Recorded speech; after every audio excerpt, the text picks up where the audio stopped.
ስለዚህ ወደ መዳን ትምህርት ያመራን ነገር ምንድነው? ከዚህ ቀደም ያው እንደምታስታውሱት እስቲ ምንድነው የእምነት አቋማችሁ ንገሩንና በዛ በእምነት አቋማችን ተመስርተን ልዩነታችን ላይ እናወራባቸዋለን በሚል ባነሳነው ጥያቄ ላይ ወንድማችን እሱ አምስቱ አዕማደ ምስጢራትን በመዘርዘር ምስጢረ ሥላሴ እንቀበላለን፣ ምስጢረ ሥጋዌ እንቀበላለን፣ ምስጢረ ትንሣኤ ሙታንን እንቀበላለን፣ ምስጢረ ጥምቀትና ምስጢረ ቅዱስ ቁርባንን ግን የኦርቶዶክስ ቤተክርስቲያን በምታስተምረው መልኩ አንቀበላለን ብሎ ስለዚህ ከአምስቱ አዕማደ ምስጢራት ውስጥ ሁለቱን አዕማደ ምስጢራት ጥምቀትና ቅዱስ ቁርባንን የኦርቶዶክስ ቤተክርስቲያን በምታስተምረው መልኩ አይቀበልም። ስለዚህ አሁን አዕማደ ምስጢራት ማለት እንደምታውቁት የእምነታችን ምሰሶ ናቸው። እዚህ ላይ ሰው ከተለያየ ነው። ስለዚህ ይህ ጥምቀትና ቅዱስ ቁርባን ደግሞ የድህነት ትምህርት ነው አይደል? አሁን እኛ ጋር ምስጢረ ጥምቀት ሲባል ጥምቀት ለድህነት ያስፈልጋል፣ ሰው ለመዳን መጠመቅ አለበት። ቅዱስ ቁርባንም ሲባል ቅዳሴ ላይ የሚቀርበው ያ ህብስትና ወይን በዛ በቅዳሴ ሰዓት በመንፈስ ቅዱስ አሰራር በእውነት የጌታችን የኢየሱስ ክርስቶስ ቅዱስ ሥጋውና ክቡር ደሙ ይሆናል። ስለዚህ የጌታችንን ሥጋና ደም በህብስትና በወይን መልክ እንቀበላለን ብለን የምናምንበት ምስጢር ነው። ይህም ለዘላለም ሕይወት ነው ብለን ጌታ ይህን አስተምሯል ብለን እናምናለን። እሱ ነው ጌታችን ላይ የምናየው።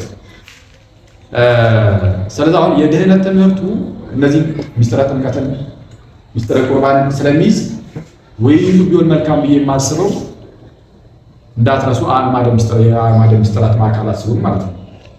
ለምሳሌ ከምስጢረ ጥምቀት ብንጀምር ምስጢረ ቁርባን፣ ከዚያ መልካም ስራ ከድህነት ጋር ይገናኛል። ከተገናኘ በምን መልኩ ሊገናኝ ይችላል? ይህንን እንደዚህ አንድ በአንድ ማየቱ መልካም። ግን ኢንጀነራል ዝም ብሎ ጠቅላላ ብቻ ዝም ብለን ድህነት ብቻ ከተባለ ግን እምነትን አንስተን ጥምቀትን አንስተን ቅዱስ ቁርባንን አንስተን መልካም ሕይወት ወይም ክርስቶስን በመምሰል የማደግ ሕይወት ወይም መልካም ስራ ማለት በብርሃን መመላለስ ማለት ነው። ወይም ጌታ እርሱን ኢየሱስ ክርስቶስን በመምሰል ሕይወት ውስጥ ማደግ ማለት ነው እና እሱን አንስተን በአንድ ውይይት ውስጥ አንችልም። በጣም ከባድ ነው። ስለዚህ ምን ይሁን አንተ ለምሳሌ ድህነት በእምነት ብቻ ነው የምትሉ ከሆነ ማለት ነው በእምነት ብቻ ያለ ጥምቀት በሉና እኛ ደግሞ አይ እምነት ለድህነት ያስፈልጋል፣ ጥምቀት ለድህነት ያስፈልጋል ብለን የመጀመሪያውን ጥምቀት ለድህነት በእውን ያስፈልጋል በሚል አይነት ነው። ቀጣይ በቅዱስ ቁርባን፣ ቀጣይ መልካም ስራ ነው ያለው። ወንድሞቼ ቀጥላ ሰራልኝ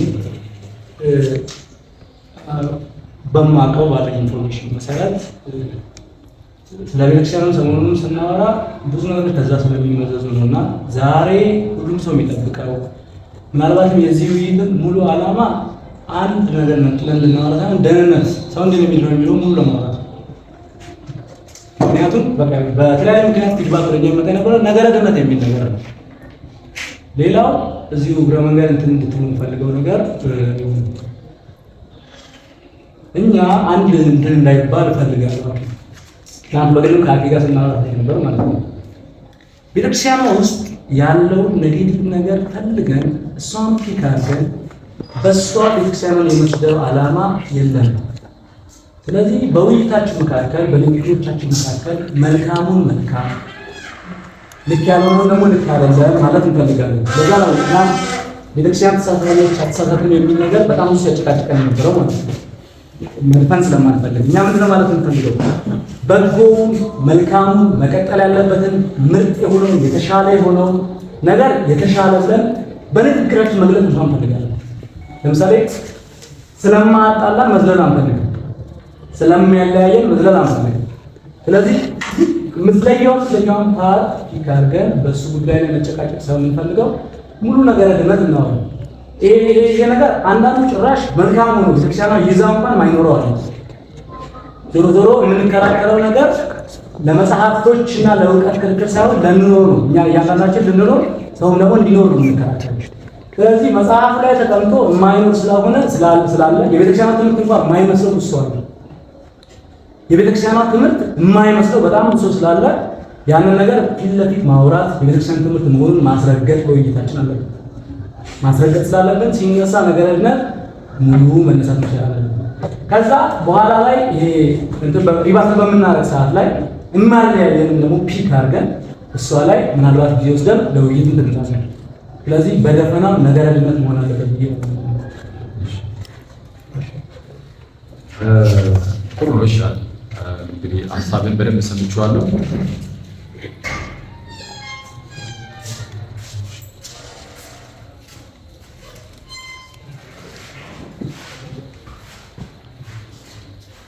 እሺ አሁን ወንድማችን ሀሳብ ምንድን ነው? በቃ ድህነትን እንዳጠቃላይ ያለው እና ሳንከፋፈለው ቀጥታ ዝም ብለን ሁሉን ብቻ እናንሳው። ግዴታ የሚያለያየን ነጥብ ላይ ግዴታ እሱ ላይ መሆን አይጠበቅም። ሰው እንዴት የሚድነው የሚለውን ብቻ እንናገር እናለን መጀመሪያ። ከዚያም ደግሞ ያው በቤተክርስቲያን ውስጥ ሆኖ ሰው አንዳንድ ምዕመን ማለት ነው የቤተክርስቲያን ትምህርት ራሱ የማያውቅ ስላለ እሱ ላይ እንዲሁም በደንብ መስራት ነው። ስለዛ ዛሬ ብንል አይነት የሚመስል ነገር ተናግሯል። አሁን ያው በተደጋጋሚ እንደተናገርኩት የእኛ ምዕመን ላይ ምናልባት ክፍተት ካለ ማለት ነው የቤተ ክርስቲያኑ ትምህርትን ያለማወቅ ጉዳይ ክፍተት ካለ ይሄ ጉዳይ የሚሆነው ያንተ አለ የጉዳይ የኔ እና የወንድሞቼ የመምህራኑ በቃ የሁላችን የክርስቲያኖች የኦርቶዶክሳውያን ብቻ ኃላፊነት ነው። በእኛ ሳይድ ያለውን ክፍተት ራሳችን ትምህርት የሚያስፈልገው ከሆነ መምህራችን እናስተምር። ያንተ ኃላፊነት የሚሆነው መቼ ነው? እንግዲህ አሉ ማለት ነው። ምናልባት እንደዚህ ስለ እንትን እንዳትለኝ እንጂ ምናልባት በንስሐ የተመለስ ቀን ከእኛ ጋር አብረህ እግዚአብሔርን በቅንነት ማገልገል ስትጀምር ያኔ ይህን ህዝብ ማገልገል ትጀምራለህ። ደስ ይለናል ያኔ። ከዛ ውጭ ግን ይሄ በእኛው በቤተክርስቲያናችን ውስጥ የሚሰጥ ትምህርት ስለሆነ እሱን እዛው ተማሩ፣ እዛው እንማማራለን። እዚህ ላይ ግን ከመጣን የሚሆነው ምንድን ነው? የልዩነት ነጥብ ይነሳና እዛ ልዩነታችን ላይ ምንድን ያለ እዚህ ልዩነታችን ላይ በእውነት መጽሐፍ ቅዱሳዊ የሆነው የትኛው? ወንድሞቻችንስ ከቤተ ክርስቲያን አሁን እንግዲህ ያው በቃ ያንተ መረዳት ብላችሁ አይተናል። ጊዜው ከክርስቲያን ስትወጡ የምር እዚህ ጉዳይ ላይ የመጽሐፍ ቅዱስን እውነት ይዛችሁ ነው ወይስ ምናልባት ስታችሁ ይሆን የሚለውን የምናይበትም ስለሆነ የድህነት ትምህርት በጣም ብዙ ክፍሎች አሉት።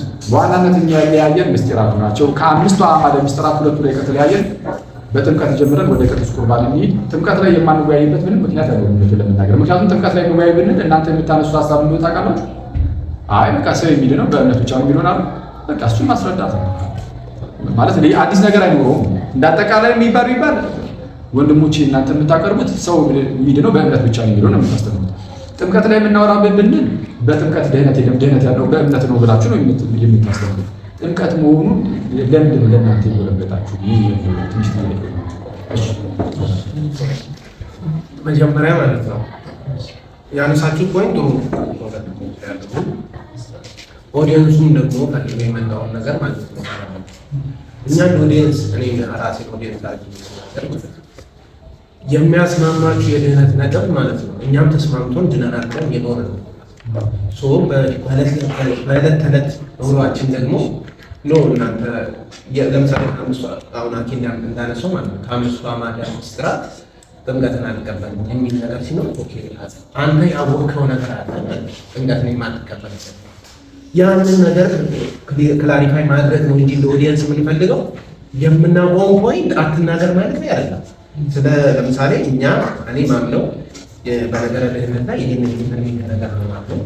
ኦርቶዶክስ ቤተክርስቲያን የተመለከተው ከዚህ የተለየው አሁን የልዩነት ፖይንታችሁን እንድታጠቁልንና እኛ ሚዛን ላይ እናንተ የተቃራኒ ሀሳብ አስቀምጠን ይጠቅመን ነው ወረዲ አስተምህሮ ግን የምታምነውን ነገር የምታምኑትን ነገር እንትን እንደታረቁ ትናንትና እናንተ ራሳችሁ አስተያየት ስትሰጡ ሚስጥረ ጥምቀት ሳይሆን ነገረ ድነት ላይ ነው እንዲወራ የምንፈልገው ብላችሁ። ምክንያቱም ወደ እሱ ያው እንደምታውቁት አሁን እኛ ወደ ሰብስበን አንመጣም። ለምሳሌ ሊፈጠር አንፈልግም። እኛ እንድናወራ ከዛ እዚህ ያለ ሰው ደግሞ በቅንነት ተቀብለን ይሰማል ነው። ወደ እሱ ቀጥታ ትናንት ሲያነሳ ነገረ ድነት ላይ ማውራት እንፈልጋለን የሚል ሀሳብ የተነሳ ፐርሰናሊ በግል ከነገ ኮሚኒቲ ያደረጋችሁ ሰዎች አላችሁ። በሰለ ነገረ ድነት ላይ ማውራት እንፈልጋለን።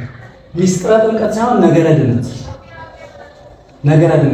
ለምን እንዲህ ያለ ነገር ሃይማኖታዊ ኢሹ ስለሆነ በቀላሉ ከሰፈር ውስጥ እንደሚወራው እንደ ትንሽ ነገሮች ምናምኖች አንድ ጥቅስ አንድ ትርጉም ብቻ አይኖራትም። እንደፈለግን ነገር እናዘውትረው ስለምንችል ስለዚህ ሙሉ ነገረ ድነት እናወራ። አሁን ሰሞኑን ስንጓት የነበረው ወደ ነገረ ድነት ምን ታረም ተሳታችኋል ስትሉ ነው የነበረው። ለማውራት እንፈልገው በዛ ላይ ያላችሁት ነገረ ድነት እናወራ ሙሉ ሰው እንዴት ዳን የሚለውን ነገር እናወራ። ምክንያቱም ትናንት ፐርሰናል ስናወራ ከነሱ ማሳብ የተነሳው ሚስጥረ ጥምቀት ሳይሆን ነገረ ድነቱ ወደ ሚስጥረ ጥምቀት ያምጣ ነው ለዛ ይህን ቅድም ብዬዋለሁ። ትናንት በግልጽ እንደተነጋገርነው ዛሬ የምንወያየው የድህነት ትምህርት ላይ ማለት የድህነት ትምህርት ላይ እና ወንድሞች ያልተረዱት ነገር ሚስጥረ ጥምቀት የድህነት ትምህርት መሆኑን አልገባም። እሱን ያልተረዳችሁት ወይ ነገራችሁ ሚስጥረ ጥምቀት እኮ ነገረ ድህነት ነው። ምን ይጎዳል? ነገር አይደለም ይነሳ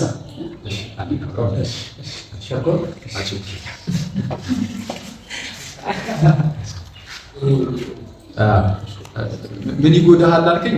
እንደ አጠቃላይ የድህነት ትምህርት ቢነሳ በትምህርት ደረጃ አንዳችን የሚጎዳኝ ነገር አይሆንም። ጭራሹ እያንዳንዱን ከፋፍለን እንዲሆኑ እያልኩ ያሉት ማለት የሚያከብደው ከሆነ እኔ ላይ ይሄ ነገር ባይዘ ያከብዳል። እምነት ላይ፣ ጥምቀት ላይ፣ ቅዱስ ቁርባን ላይ፣ መልካም ስራ ላይ እያንዳንዷን ለመያዝ ራሱ በጣም እኔ ምቹ ሆናለሁ። ጥምቀት ላይ የተሳሳተ ትምህርት ካለኝ በግላጭ ጥምቀት ላይ ስለመጣላቸው ይይዙኛል። ጥምቀት ለድህነት አይደለም ብለው እኛ ሚስጥረ ጥምቀት ነገረ ድህነት ነው የምንለው። ጥምቀት ለድህነት ነው ስለሚል ሰው ያለ ጥምቀት አይድንም። የኃጢአት ስርየት በጥምቀት ውስጥ አለ ብለን ስለምናምን እናንተ ደግሞ ይህንን ስለተዋችሁት በጥምቀት ውስጥ የኃጢአት ስርየት አይሰጥም፣ ጥምቀት ኃጢአትን አያስተሰርይም፣ አያድንም፣ ዳግም አይወልድም እያሉ ስለሆነ ይህ ነገረ ድህነት ሚስጥረ ጥምቀት ግን ለምንድን ነው ቀጥታ እንዲከፋፍለን ማየቱ ለምንድን ማለት ጥቅሙ ምንድን ነው ከተባለ እንደ አጠቃላይ የድህነት ሲሆን የምናነሳቸው ነገሮች በጣም ብዙ ይሆናሉ። እምነት ላይ እናነሳለን፣ ጥምቀት ላይ እናነሳለን። ራሳቸውን የቻሉ ትልልቅ ሰፊ ርዕስ ናቸው። ቅዱስ ቁርባን ላይ እናነሳለን። ክርስቶስን የመምሰል ሕይወት እናነሳለን። እናንተ የምታነሱት አንድ ነገር ብቻ ነው። እምነት ብቻ ያድናል የሚል ነገር ብቻ ነው የምታነሱት። እኛ በዚህ ውይይት ውስጥ እነዚህን በዋናነት እነዚህን አራት ነገሮችን በአንድ ውይይት ውስጥ እያንዳንዱ ነገር በስነ ስርዓት ማንሳት አንችልም። ስለዛ እያንዳንዱ አንድ በአንድ ማየት እንችላለን። አትሊስት እምነትና ጥምቀቱን አንድ ላይ ያለ ጥምቀት ለድህነት ያስፈልጋል አያስፈልግም? እነሱ አያስፈልግም ብለዋል፣ እኛ ያስፈልጋል ብለን ለምን ለድህነት ነው ያሉት። ስለዚህ የድህነታችን ጉዳይ ላይ በዚህ ጀምር ነው። ግን ሰዓት አሁን ይሄኛው አሁን ማለት ነው የሆነ ለምሳሌ ለምሳሌ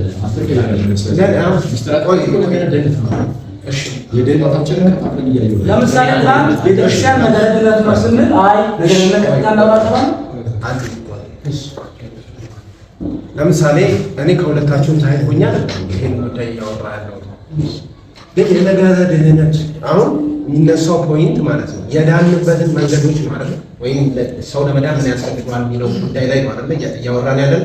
አሁን ጥምቀት እኮ የነገረ ድህነት አካል እንዳልሆነ እያወራ ያለው አንተ ቆይ ሰላም በድሉ አሁን እንደ ኦዲየንስ እኛ ያለያያችሁ ፖይንት ላይ ማውራት መስማት የምንፈልገው ሰው ለመዳን ይሄ ነገር ያስፈልገዋል ብላችሁ የራሳችሁን የሆነ 5 ደቂቃ ወስዳችሁ ምንድንበትን መንገድ ነገር ችግር የለውም። ምንድንበትን መንገድ ማለት ነው ሰው ለመዳን ይሄ ነገር ያስፈልገዋል። የኦርቶዶክስ ቤተክርስቲያን ከምታምነው ደግሞ ይሄን ነገር አንቀበልም። ኦኬ አክሊል ደግሞ በዛ በኩል ሰው ለመዳን ይሄ ነገር ያስፈልገዋል። የኦርቶዶክስ ቤተክርስቲያን ይሄ ነገር ትቀበላለች። ሶ ማትቀበልበት ፖይንት ላይ የሆነ ነገር ይዛችሁ ርዕስ ይዛችሁ እንድታወሩ ነው እንጂ የምንፈልገው ነገረ ድህነትን ማለት ነው በጠቅላላው የምትስማሙትንም ማትስማሙበትንም ነገር ማለት ነው ቀኑን ሙሉ ልናወራበት አንችልም። እነሱ አሁን ኦዲየንስ ጤነኛ አይምሮ ያለው ኦዲየንስ እንዲይዝልን የምንፈልገው ነገር የመጀመሪያ ቀን ስንገናኝ ኦፍኮርስ እኛም ማውራት የምንፈልገው እናንተ መስማት የምትፈልጉት እንድንገናኝ የተገናኘንበት ዓላማ ነገረ ድህነት ማውራት ነበር። ከዛ እኛ ምን አይነት ሀሳብ አመጣን?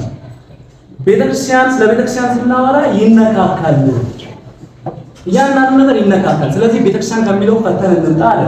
ኖ ወደ ነገረ ድህነት እንምጣ ተብሎ ወደዚህ መጣ። አሁን እሱ ሚስጥረ ጥምቀትን እናውራ፣ ምክንያቱም ከደህንነት ጋር ስለሚነካካ የዛ አካል ስለሆነ አለ። እኛ ቤተክርስቲያን ስንል ያነሳነውን ሀሳብ ነው። አሁን እሱ ሚስጥረ ጥምቀትን ከደህንነት ጋር ያገናኘው። እኛ ቤተክርስቲያን ከደህንነት ጋር ይገናኛል ብለን ነው ቤተክርስቲያን ያለው። አሁን አንተ ሚስጥረ ጥምቀት ከደህንነት ጋር ይገናኛል፣ ሚስጥረ ጥምቀት እናንሳ ነው እየተባለ ነው። ያነሳነው ሀሳብ ሁለታችንም ተመሳሳይ ነገር ነው፣ ግን የኛ ጊዜ አሁን ጥፋት እየተባለ ነው። ስለዚህ ይሄን ጤነኛ አይምሮ ያለው ሰው እንዲዘን እንፈልጋለን።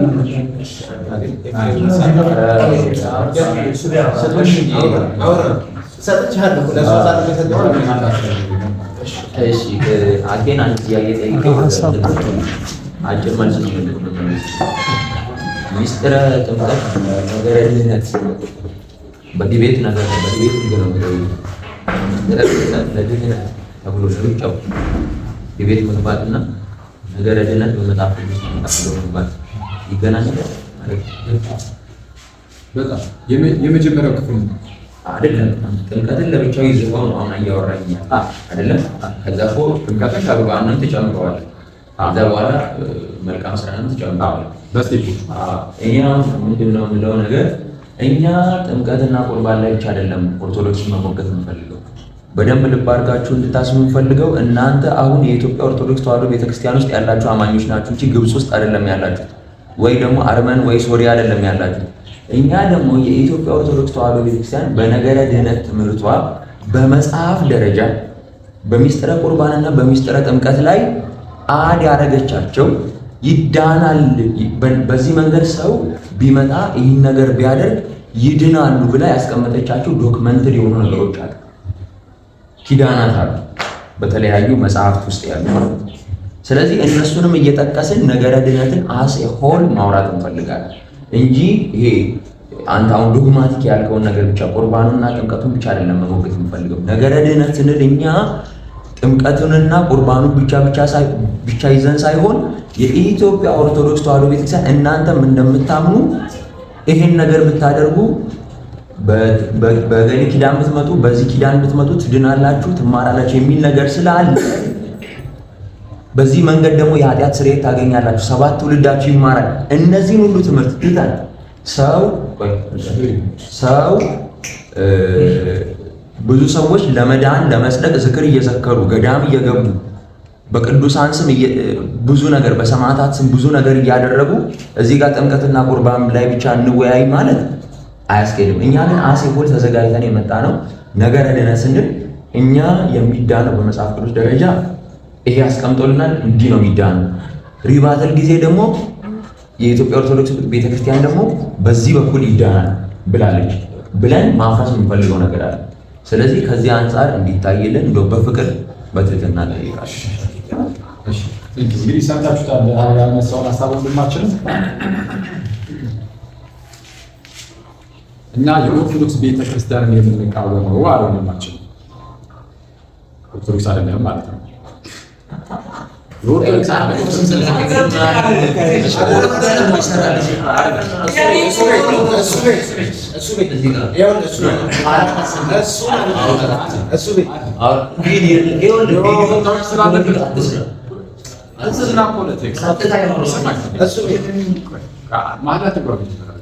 ለምሳሌ ኪዳን ተስካር ምናምን እኔ ናት ቤተክርስቲያኒቱን ሊያጣሽ የሚመስል አይነት ነገርን ስትናገር በካሜራዎች ፊት ማለት ነው።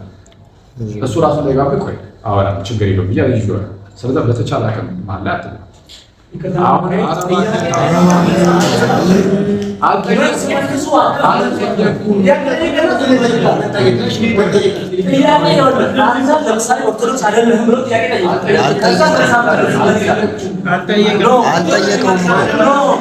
አልጠየቀውም።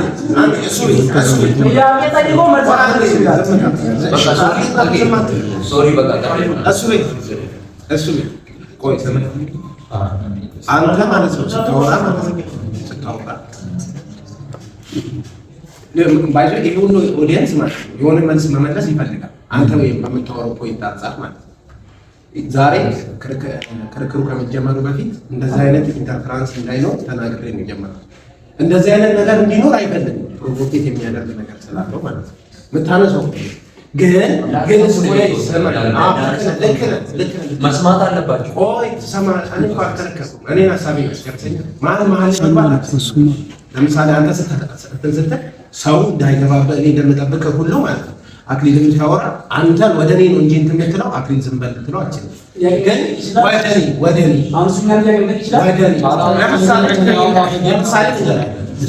ይህ ልጅ ሰው በጻድቅ ሊድን ይችላል።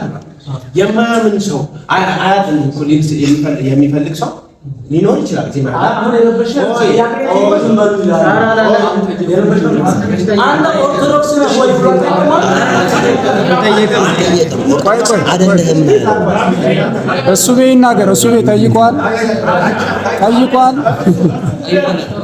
አይደለህም ነው እንጂ ኦርቶዶክስ ነህ ብሏል።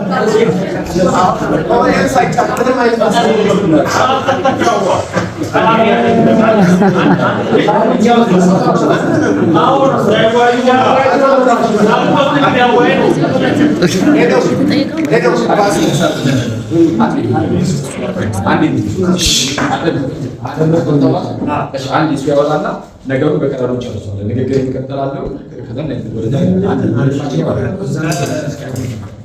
ማታሰብ ውጭ ያለ ማንኛውም አካል የለም ሀሳብ አይሰንዝም። እኛ በትክክል ብለዋል።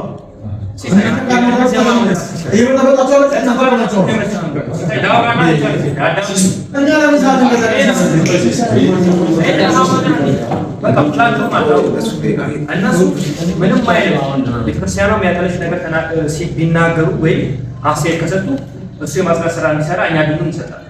ግን እናንተ ምንም አይነት ሀሳብ እኛ እኮ አልተናገርንም እኮ እሱ ስለ ጻድቃን የሚያወራ ስለ ምልጃ የሚያወራ ስለ ተስካር የሚያወራ አይ በሚገባው መንገድ መልስ እንዲሰጥ ጊዜ እንሰጠዋል።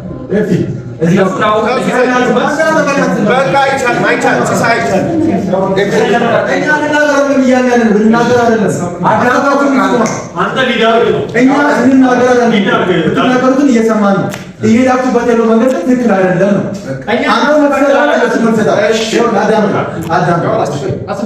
እነሱ ጥያቄ አለን አላለ በሚፈልጉት መንገድ 10 ደቂቃ ሰጥታቸው ነገረ ክርስቶስ ላይ ማንኛውም የሚያነሱት ጥያቄ ይጠይቁ። አኬ ደግሞ መልስ አለው እና ይመልስ። አሁን አንድ ሲባል እኛ ቁጥር ነው ታዘዝ ቦጋ አሁን ከዚህ በኋላ በሚኖረው ነገር ከዚህ ወደዚህ የሚሄድ ማለት ነው ሐሳብ መጽሐፍ ቅዱሳዊ ሐሳብ ነው እንጂ እንደዚህ ማለት አትችልም። ወደኛ ወደ ዳኞቹ ስለዚህ አልተመቸንም። የእናንተ አካሄድ አልተመቸንም። ሌላ ሐሳብ እንትኑ በፍጹም አንሰራ እና ውይይቱ በአጠቃላይ ይነሳና ወይ ጋር መጀመሪያ ሐሳብ እየተናገሩ ስለነበረ ማላቅ ወጥቶ በዚህ ገና መናገር ሲጀምር ነው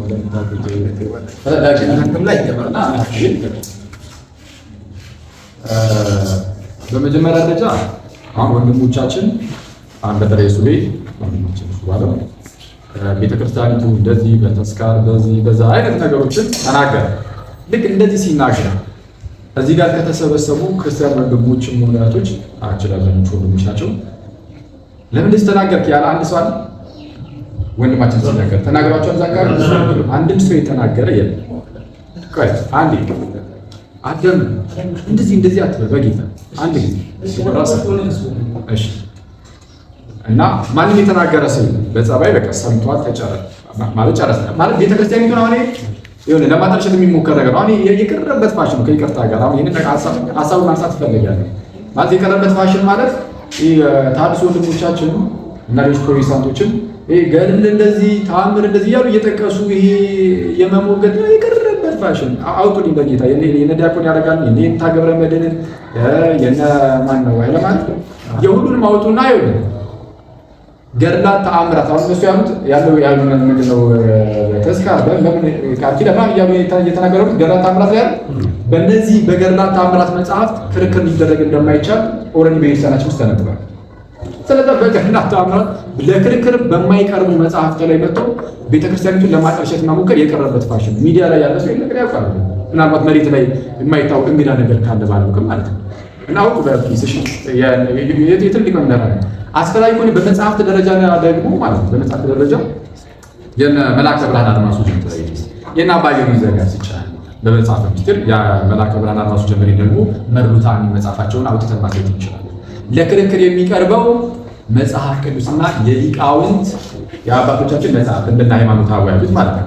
እነዚህ ናቸው ለክርክር የሚቀርቡት ተብሎ ይሄ የታወቀ ነገር። ይሄ የቀረበት እኔ በጣም ይቅርታ አድርጉልኝ ለቃል አጠቃቀሚ ማለት ነው። እነዚህ ወንድሞቻችን ለማጭበርበር አይደለም። በቃ እነሱ የተረዱትን ነው። አንተ ስለዚህ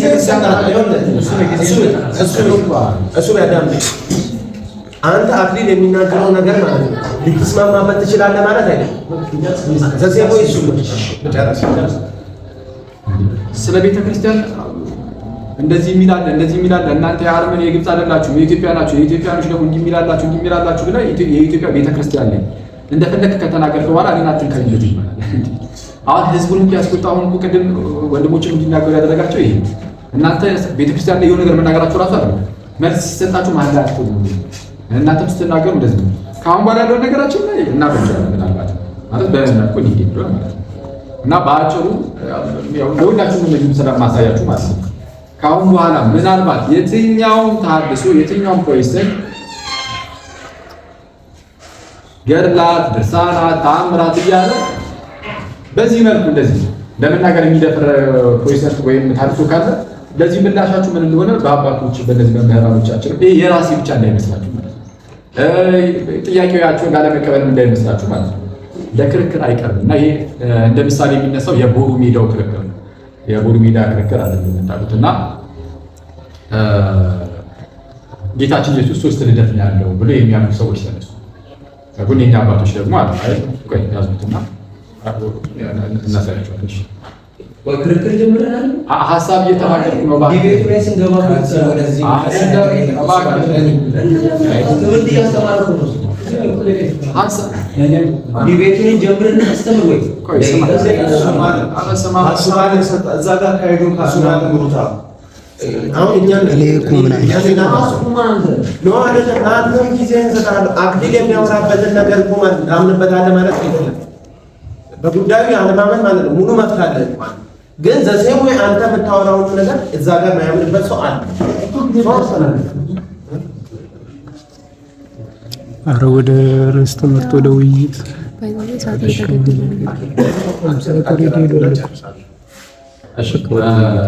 ለማሳጠር ሞክራለሁ። ይህ ነገር የረዘመበት ምክንያት ማለት ነው አደመ እባክህ ፕሊስ፣ እንደ ኦዲየንስ ራሱ እየደበረ ነው። ማርያም እውነት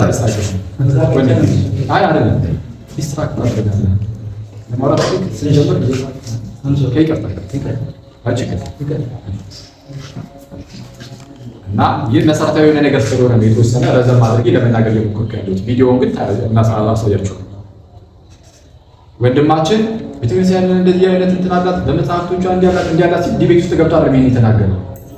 ገና ዲቤት ውስጥ ሳይገባ ይሄን ነገር ለእናንተ እየነገራችሁ ነው። እና ይሄን ነገር ደግሞ ዲቤት ውስጥ ሳልገባ ይሄን ነገር ደግሞ የመናገር መብት ይኖረኛል ማለት ነው።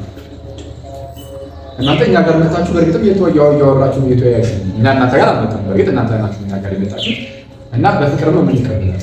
እናንተ እኛ ጋር መጣችሁ ማለት ግን ለእናንተ መብቱ ተቀምጦ ለእኛ የሚከለከል ነገር ሆኖ ዝም ብለን ቁጭ ብለን ደግሞ የምንለው ደግሞ ለምን አላችሁ? ሲሆን እንደው ጥያቄዎቻችሁ ብቻ ይዛችሁ መጣችሁ መመለስ ነው። እሱ እንደዛ ነገር ነው ይሄን የሚገቡ እናንተ ደስ እንዲላችሁ በዛው እንደው በቃ ዝም ብለን እንደዚህ ዲቤት እናደርገው በሚለው አላደረጋችሁ ማለት ነው።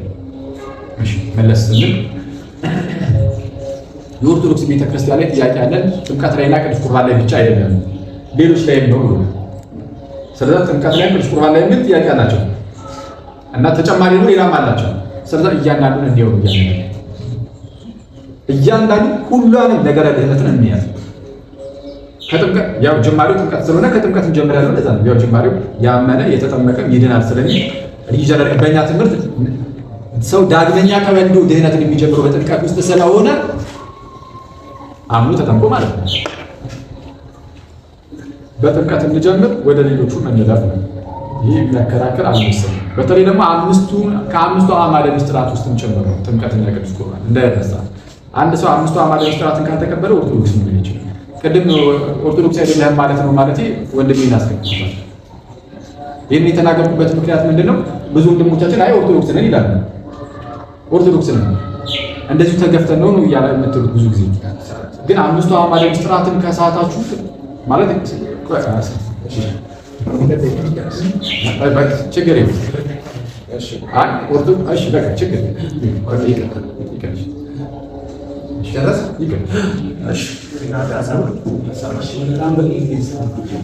ረጅም ትምህርት ነው ያስተማረው።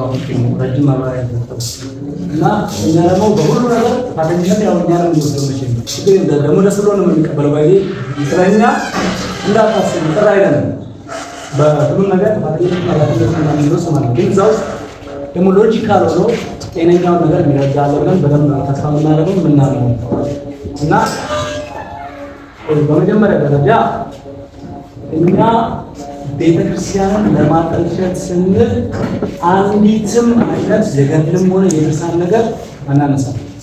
የቤተክርስቲያንን ስም ለማጠልሸት ስንል ይህንን ማስረጃ ከፈለጋችሁ የግል ሚዲያዎቻችንን ማየት ትችላላችሁ። እኔ በራሴ የግል ሚዲያ ላይ አንድም ቀን የትኛውንም ገድል የትኛውንም ድርሳን የትኛውም እንትን ቤተክርስቲያንን ሊያሳጣ በሚችል መልኩ ለቅቄ አላውቅም እና ወደፊትም ዓላማ የለኝም። ይሄን እንድትረዱልኝ እፈልጋለሁ። በፍጹም ቤተክርስቲያኗን እወዳታለሁ፣ እንወዳታለን። በፍጹም እሷን የትኛውም መልኩ ላይ የማሳጣት ዓላማ የለንም። ይሄ ኤክስፕሬሽን ስህተት ነው፣ እንድታውቁልን እንፈልጋለን። አንድ ሁለተኛ ነገር ደግሞ ይሄ ነገረ ድነት ሲነሳ ወደ ነገረ ድነት እንምጣ ሲባል እነዚህን እንጥቀስ ማዕከል ላይ እነዚህ ይግቡ የተባለበት ምክንያት ወይም ደግሞ ድርሳን የመወያያ መከራከሪያ ርዕሳችን ይሆናል። ተክለ ሃይማኖት እንትና ገረዘ እንትና ጠመቀ ወይም ደግሞ እንትን ላይ እንዲህ ያለ ነው ተጽፏል ምናምን የሚለው እንከራከርበት እያልኩ አይደለም። ወንድማችን አኬ እንዳለው በደንብ ነው የምስማማው። እነሱ የመከራከሪያ ምክንያት ሆነውም አይሆኑም። እኔም መከራከሪያ እንትን መጽሐፍ ቅዱስን የመሰለ ምርጥ ነገር እያለ እነሱ ለመከራከሪያ ማንሳት አልፈልግም።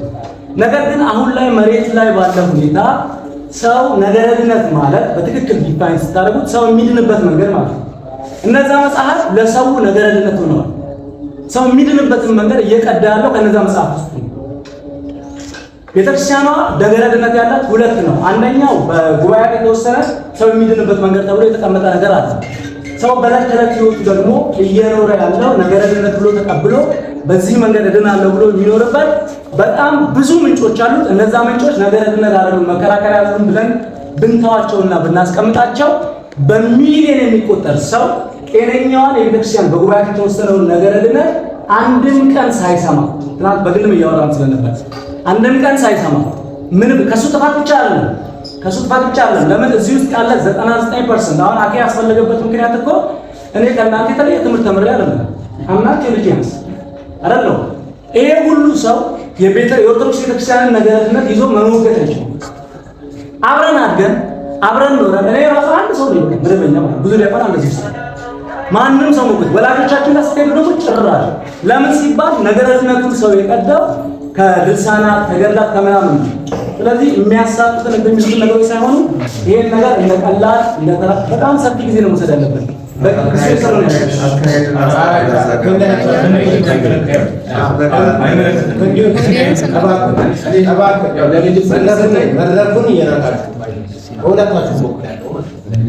ወደዚህ ነው እንጂ እርስ በርስ የሚነገር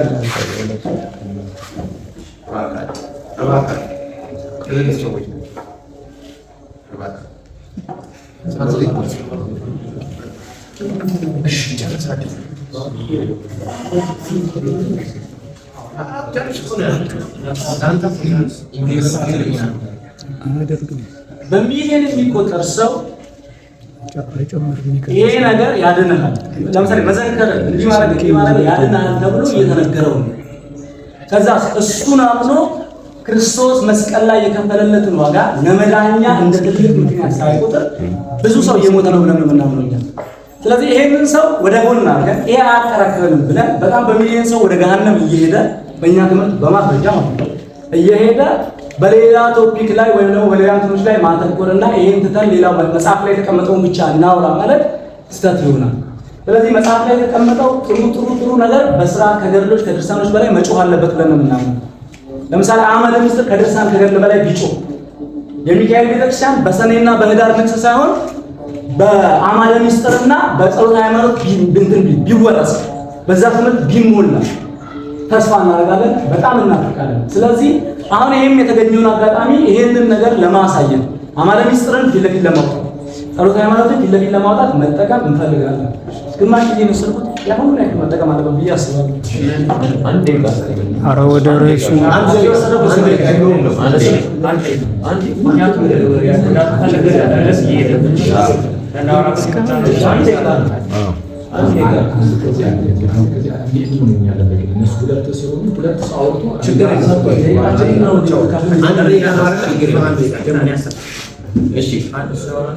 ያጠፋነው ነገር ካለ በጣም ይቅርታ፣ በክርስቶስ ኢየሱስ ፍቅር በጣም ይቅርታ። ያወራነው ነገር ካለ እኔ ቅድም ለምን ጥምቀት ላይ ብቻ መከራከር እንደማንፈልግ ለማስረዳት ነው እነዛን ሀሳቦች ያነሳሁት። በጣም ትንታኔ ውስጥ እንገባ አይደለም።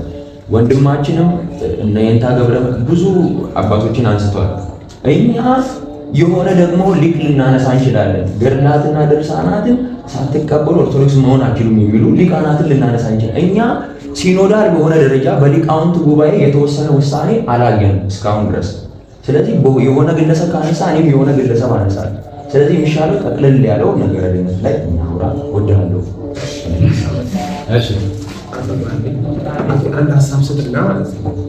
አሁን ኦልሬዲ ባኮም ባክ ፎር ዞን እና እንትኑ የሆነ ነጥብ ያለው ነገር አላገኘም። ስለዚህ የሆነ ወይ ወደ ውይይቱ ቀጥታ እንግባና እዛ ውስጥ በእንተበና ጨርሳል። እሺ ጠቅለል ያለ ነገር ለማቅረብ አሁን ተደጋጋሚ ሆነ ማለት ይሄ ምልልሱ ተደጋጋሚ ነው። ወንድማችን አደመ በተደጋጋሚ የሚያነሳው ነገር መጽሐፍቱ ላይ ያለው ብዙ ጤናማ ነገር አለ። የቤተ ክርስቲያኒቱ በእምነት ደረጃ የተቀበለችው ጤናማ ነገር ነው እያለ ግን ደግሞ ምዕመኑ ጋር ግን ብዙ የተዛባና የስተት አስተሳሰብ አለ እያለ እኔ እናንተን እዚህ ጋር ያገናኘን ምዕመኑ የተሳሳተ ግንዛቤ ውስጥ መግባቱ አለመግባቱ አይደለም። ይህ ያንተ ጉዳይ አይደለም አለ። ይህ የቤተ ክርስቲያኒቱ ጉዳይ ነው። ይህንን የምትሰራው ቤተ ክርስቲያኑ ናት። ምዕመኗን ማስተማር አለባት፣ ታስተምራለች። አንተን ወደ ቤተ ክርስቲያኑ የሚጨምርህ ከቤተ ክርስቲያኑ የሚያስወጣ የምዕመኑ ልምምድ ሳይሆን የቤተ ክርስቲያኒቱ የራሷ ትምህርት ነው። ቤተ ክርስቲያኒቱ በጉባኤ ደረጃ የያዘችው ትምህርት በመጽሐፍ ላይ የገለጸችው እምነት ምን ይመስላል? እኛ ዋናው ነገር አዕማደ ምስጢራቱና አምስቱ አዕማደ ምስጢራትና ጸሎተ ሃይማኖት እንዲወጣልን የምንፈልገው ብለውናል። የሚያስደንቀው ግን ከአምስቱ አዕማደ ምስጢራት ውስጥ ሁለቱን አይቀበላቸውም እነሱ ራሱ። ስለዛ እነርሱ ላይ እናወራ ነው። ጸሎተ ሃይማኖት ይውጣ እስቲ ወደፊት አለ። ግን ጸሎተ ሃይማኖት ሙሉን አትቀበለውም። ለምን? ኃጢአት በሚሰረይባት በአንዲት ጥምቀት እናምናለን የሚል ዓለም አቀፋዊ የሆነ ኢትዮጵያ ውስጥ አይደለም ግብጽ ላይ ብቻ አይደለም፣ በዓለም አቀፍ ደረጃ ያውም ከ1700 ዓመት በፊት የተነገረ ከ1600 ዓመት በፊት የተነገረ ታላቅ እምነት ነው። ይህ እምነት ደግሞ በሐዋርያት መጽሐፍት ውስጥ በግልጽ አለ። መጽሐፍ ቅዱስ ውስጥ ጥምቀት ለኃጢአት ስርየት ነው በግልጽ ኢየሱስ እንዳስተማረ እና ለማሳየት ነው ፍላጎታችን። በግልጽ ጴጥሮስ እንዳስተማረ፣ በግልጽ ጳውሎስ እንዳስተማረ መጽሐፍት ሁሉ እንደመሰከሩለትና እናንተ ግን እንደካዳችሁት ለማሳየት ነው ሐሳባችን። እናንተ ግን እያደረጋችሁ ያላችሁት ምንድነው? አሁን መልሳችሁና መላልሳችሁ እንዳልኳችሁ እኛ የአሁን ላይ ያሉ መምህራን ብቻ አይደለም ብያችኋለሁ። መልአከ ብርሃን አድማሱ ጀንበሬ መርሉታ የሚል መጽሐፍ ላይ አይ ከሊቃውንት ዝርዝር ውስጥ ያላችሁ አባዩን ዘጋስጫ መጽሐፈ ምስጢር ላይ ከሊቃውንት ዝርዝር ውስጥ ያላችሁ አሁን ከረንትሊም ደግሞ በሊቃውንት ጉባኤ ውስጥ ያሉ መምህራንን እናንተ በሊቃውንት ጉባኤ ውስጥ ያለ አንድ መምህራን አሉ። በሊቃውንት ጉባኤ ውስጥ ያለ ማለት ነው እና በአጭሩ ገድላት፣ ድርሳናት፣ ተአምራት አንድ ፕሊስ እንዳሳይ ይፈቀድልናል። ቪዲዮ በእኛ ዘንድ ያለው ማለት ወደ ውይይቱ ልንገባ የምንችለው ማለት ነው። ቆይሽ ቪዲዮ ሳላሳይ ቆይሽ ስለዚህ እንዴት ነው አሁን የምናወራው? አሁን ባለስ በምን ላይ ራሱ እንደምንኖር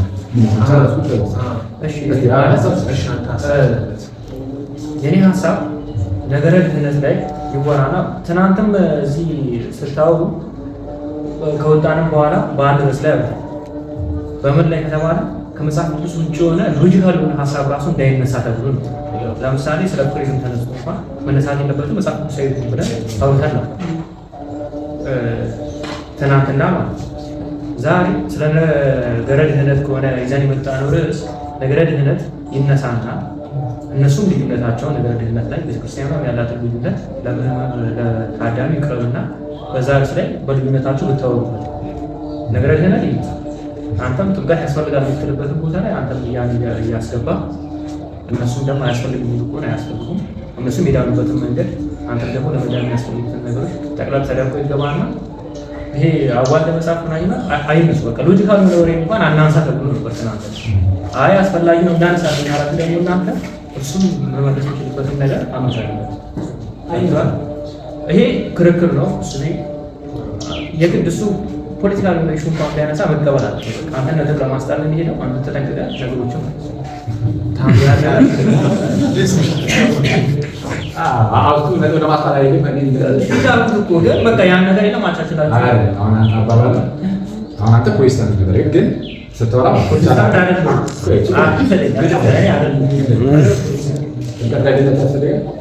እሱ እኔና ሌላ ጊዜ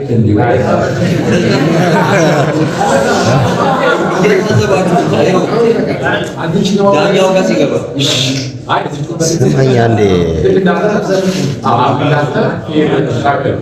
አንዴ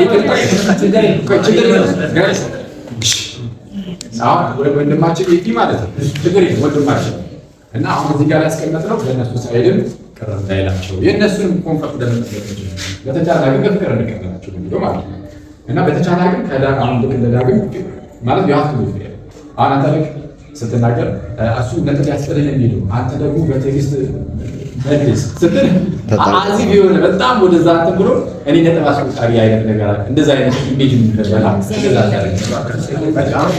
ይበቃል። አሁን ቀጥታ ምን ሄደው ማለት ነው ለባክል ፕሮግራም ፈልገን የምትወያዩበትን ርዕስ መምረጥ ነው። ሌላ ነገር የለም። ስለዚህ ምን እንደወያያለን ፕሮግራም ነው። እኔ ወደ ተጥቶ ይቀር በዚህ መልኩ ወደ እናንተ ልቅረብ። እንዳጠቃላይ ድህነት ነው ያላችሁ። እንዳጠቃላይ ድህነት ነው። የገድልና ተአምራት ድርሳናት መከራከሪያ ርዕሱ መከራከሪያ መጽሐፍት እንዳሉ ተናገረ።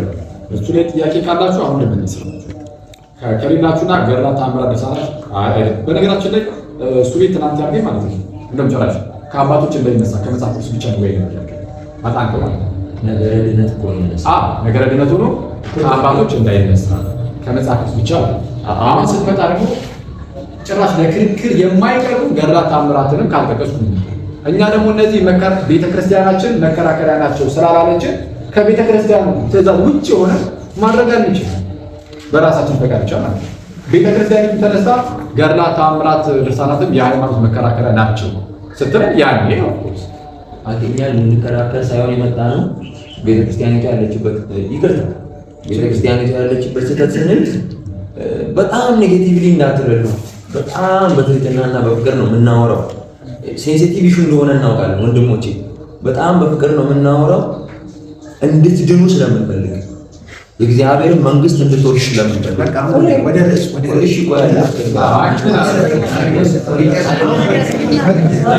ይናገር ተው ይናገር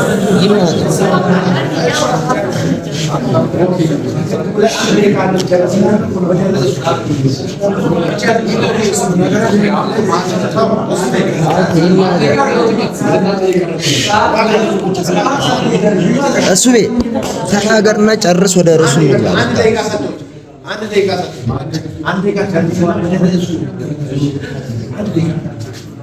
እኛው በነገረ ድነት ውስጥ እሺ አንዴ እኛ በነገረ ድነት ውስጥ እኛ የምናምነው ያድናል የምንለውን ዲፌንድ ልናደርግ አያድነውም የሚለውን ደግሞ በመጽሐፍ ቅዱስ ልንተች ልንሰጥበት ነው የመጣ አይደለ? እስከዛ ድረስ እኛ ቤተክርስቲያኒቷ ውስጥ ያሉትን ዶክመንቶች ሁሉ መጥቀስ ሊኖርብን ይችላል። እዚህ ጋር አንፈልግም ካለ ግን ጠቅላላ ነገረ ድነቱ ላይ አሁን ወደ እናንተ ልቅረብ ያለውን ሀሳብ ያቀርብና እንግባ ጊዜ ተመለከተሻል። ወደ ርዕስ መጣ። እኔ እንኳን እየወራሁ ነበር ወደ እናንተ ርዕስ ሊቅረብ ያልኩት እራሱ አሰባችሁ። አጠቃላይ የድህነት ትምህርት ላይ እናንሳ ነበር እና በእናንተ ቦርዱ ላይ የሚነሳው ፖዚቲቭ ኬዛችሁ እምነት ላይ ነው። ፖዚቲቭ ኬዛችሁ ማለት ነው እምነት ብቻ ላይ ነው። የኛ እምነቱ ጥምቀቱ ቅዱስ ቁርባኑ መልካም ምናምን ያስፈልጋል እንደናል። እኔ አንድ በአንድ ቢጀመር መልካም ብያ ነበር። ስለዚህ በዚህ ውይይት ላይ እንዳጠቃላይ የድህነት ይሁን ያው እነሱ ወንድሞቻችን እንዳጣሉ ይሁንና ከዛ በኋላ በእኔ ሳይድ የሚነሳው ምን ነው ድህነት በእምነት ብቻ ቀጥል ከፍቲውን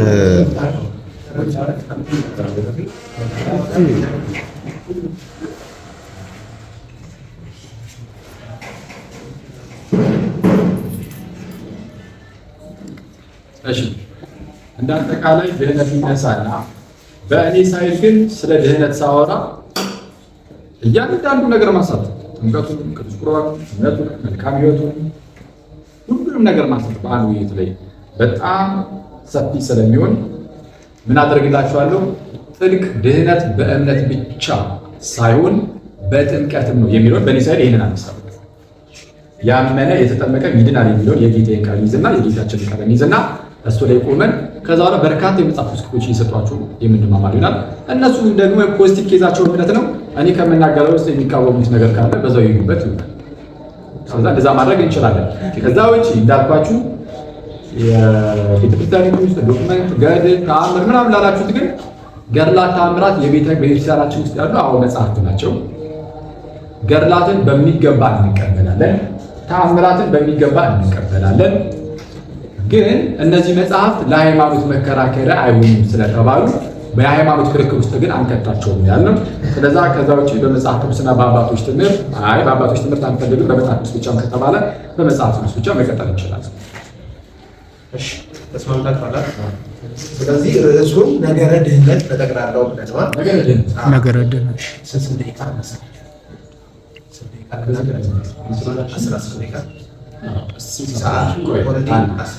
አሁን ኦልሬዲ 10 ጉዳይ ውይይት ከተጀመረ ባይቀረት ነው የሚሻለው።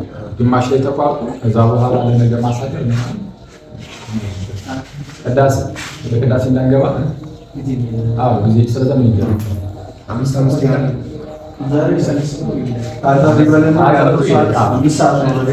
እንደ አጠቃላይ ደግሞ የድህነት ትምህርት አጋጣሚ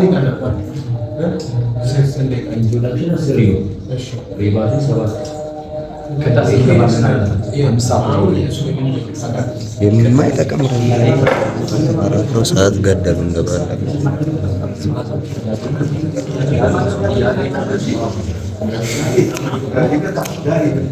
ያለን ደቂቃ 30 ደቂቃ አሁን 30 ደቂቃ አለ። ይሄንን ደቂቃ ጥያቄና መልስ ይቀርጻል።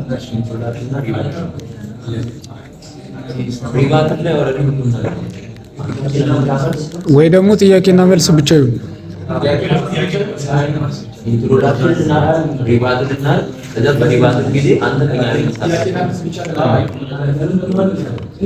ማለት ባኬን ፎርዝ ሲሆን አትስ ነገር እያዛት እናንተ የፈለጋችሁትን ጥያቄ ጠይቁ።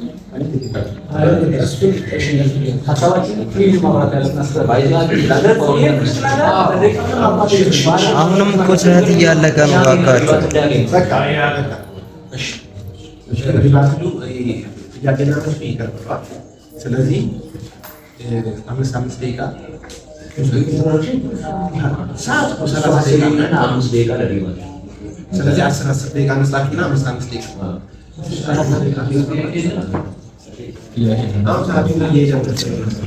ከዛ በኋላ 3 ደቂቃ ማገባደጃ ተገኝ እሺ 10 ደቂቃ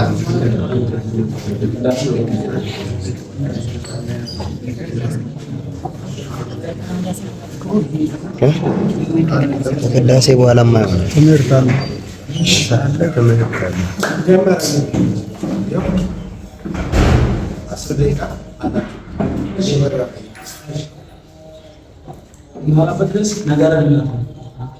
ነገረ ድህነትን ለማውራት አሁን የምናደርገው በመጀመሪያ ደረጃ እግዚአብሔር ሰውን መልካም አድርጎ ፈጥሮታል። እግዚአብሔር ሲፈጥረው ሰውን መልካም አድርጎ በእግዚአብሔር እይታ እንኳን መልካም ነበር። ሰው በጣም ምቹ ቦታ፣ ምቹ መኖሪያ፣ ተስማሚ የሆነ ነገር አዘጋጅቶ የፈጠረውን ሰው እዛ አስቀመጠው። ከዛ የሰው ልጅ እግዚአብሔር ላይ በማመፁ ምክንያት ከእግዚአብሔር ጋር ተጣልቶ ወደቀ፣ ወይም ከእግዚአብሔር ካስቀመጠበት ቦታ ላይ ወጣ፣ ተጣለ ማለት ነው። ነገረ ድህነት ይሄ የወደቀን ሰው ወደ ቀድሞ ክብሩ መመለስ እና ከእግዚአብሔር ጋር ማስታረቅ እንዴት ነው የሚቻለው የሚለውን ቶፒክ ይዟል። ይሄን የወደቀ ሰው ከእግዚአብሔር የተጣላ ብለው መጽሐፍ ቅዱስ ኢየሱስ ክርስቶስን አስታራቂ ስለሚለው ነው። ከአባቱ ጋር አስታራቂ ስለሚል ማለት ነው። ይሄንን የወደቀ ሰው ወደ እግዚአብሔር ክብር መመለስ፣ ወደ ቀደመ ክብሩ መመለስ እና ከእግዚአብሔር ጋር ማስታረቅ እንዴት ነው የሚቻለው የሚለውን መመለስ እሱ የነገረ ድህነት ዋና ኮንቴንት ነው ማለት ነው። ስለዚህ በጣም አጥብበን ለማየት ባጭሩ ይሄን ነገር ለማየት የሰው ልጅ ወደ እግዚአብሔር ክብር ለመመለስ እና ከእግዚአብሔር ጋር ለመታረቅ ያለው አንድ መንገድ ብቻ ነው። አንድ መንገድ ብቻ ነው ያለው ማስረጃ። መጽሐፍ ቅዱስ አንደኛ ጢሞቴዎስ ምዕራፍ 2 ቁጥር 5 ላይ አንድ እግዚአብሔር አለና በእግዚአብሔርና በሰው መካከል ያለው መካከለኛ ደግሞ አንድ አለ፣ እርሱም ሰው የሆነ ክርስቶስ ኢየሱስ ነው። ራሱንም ለሁሉ ቤዛ ሰጠ፣ ይህም በገዛ ዘመኑ ምስክርነቱ ነበር ይላል። አንድ ፈጣሪ ነው ያለው። የሰው ዘርም ራሱ የተጣላው ከዛ ከአንዱ ፈጣሪ ጋር ነው። ይሄን የሰው ዘር ወደ እግዚአብሔር ለመመለስ ጌታችን ኢየሱስ ክርስቶስ በዮሐንስ ወንጌል ላይ እኔ መንገድ፣ እውነት፣ ሕይወት ነኝ፣ በእኔ በቀር ወደ አብ የሚመጣ የለም እንዳለ እንደዛ ወደ እግዚአብሔር ክብር ለመመለስ ያለው አማራጭ ይሄ ኢየሱስ ክርስቶስ ብቻ ነው። ኢየሱስ ክርስቶስ ምን አደረገ? ራሱን ለሁሉ ቤዛ ሰጠ። የእኛን ሞት፣ የእኛን መውደቅ፣ የእኛን ወደ ገሃነም መግባትና ከእግዚአብሔር ክብር መጉደል ተክቶ ወይም እኛን ለዛ ነገር ያበቃን ነገር ተክቶ እሱ ቅጣታችንን ተቀበለልን። የመጨረሻ በእኔ በኩል ከዛ ቀሪውን 5 ደቂቃ ለሱ ሰጣለሁ። ወደ ጥቅሱ ምናምን ለማምጣት ሞክሯል። አንድ ለዚህ ጤነኛ ምሳሌ የሚሆን ነገር ላንሳ። የሉቃስ ወንጌል ምዕራፍ 23 ቁጥር 42 ላይ በጌታችን ቀኝ የተሰቀለው ለመጀመሪያ ጊዜ የመዳን የተረጋገጠ ዋስትናን በተጨባጭ ሁኔታ የተቀበለ አንድ ሰው አለ። በእኛ ቤተክርስቲያን ቋንቋ ፈያታዊ ዘየማን ወይም በቀኝ የተሰቀለ ወንበዴ የሚባለው ማለት ነው።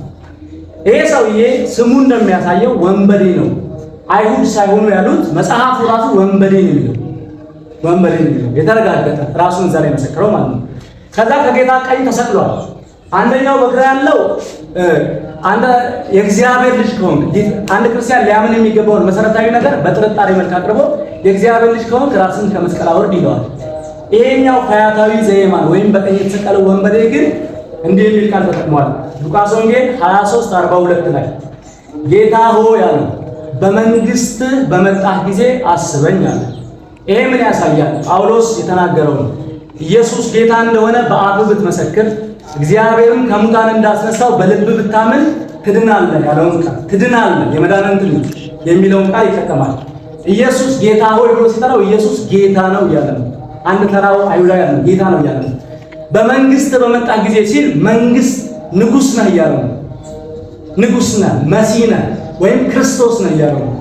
ጌታ እዛችሁ መስቀል ላይ ሆኖ ሳይጠመቅ ትሩፋት ሳያደርግ እውነት እውነት እልሃለሁ ዛሬ ከኔ ጋር በገነት ትሆናለህ አለው ይላል የሉቃስ ወንጌል ምዕራፍ 23 ቁጥር 42። ይሄ ሰውዬ ከጨለማ ወደ ብርሃን፣ ከመጥፋት ወደ ሕይወት፣ ከሲኦል ወደ ገነት በክርስቶስ በማመን ሲተላለፍ ታያላችሁ። እግዚአብሔር የተመሰገነ ይሁን። የእግዚአብሔርን ቃል የሚያጣምሙ መናፍስት የታሰሩ ይሁኑ። የሐዋርያት ሥራ ምዕራፍ 16 ቁጥር 30 ላይ ያለውን ጥቅስ ተናግሬ ጀምራለሁ። ጳውሎስና ሲላስ እስር ቤት ታስረው በነበረ ጊዜ እግዚአብሔር ተአምር አደረገ። ከዛ ወጡ። አንድ የጦር አለቃ ነበር እና ጳውሎስን ወደ ውጭ አውጥቶ ጌቶች ሆይ አለ። በደንብ ስሙ። ሐዋርያት ሥራ ምዕራፍ 16 ቁጥር 30 እኛ መጽሐፍ ቅዱስ እናምናለን። ጌቶች ሆይ እድን ዘንድ ምን ላድርግ? የሁላችሁም ጥያቄ ነው። እንዴት ልዳን? እንዴት የዘላለም ሕይወት ላግኝ? እንዴት መንግስተ ሰማያት ልግባ? እንዴት ከእግዚአብሔር ጋር ልታረቅ ምትሉ ትኖራላችሁ? እድን ዘንድ ምን ላድርግ ምትሉ ትኖራላችሁ? ጳውሎስ ቢኖር እንደዚህ ይላችኋል።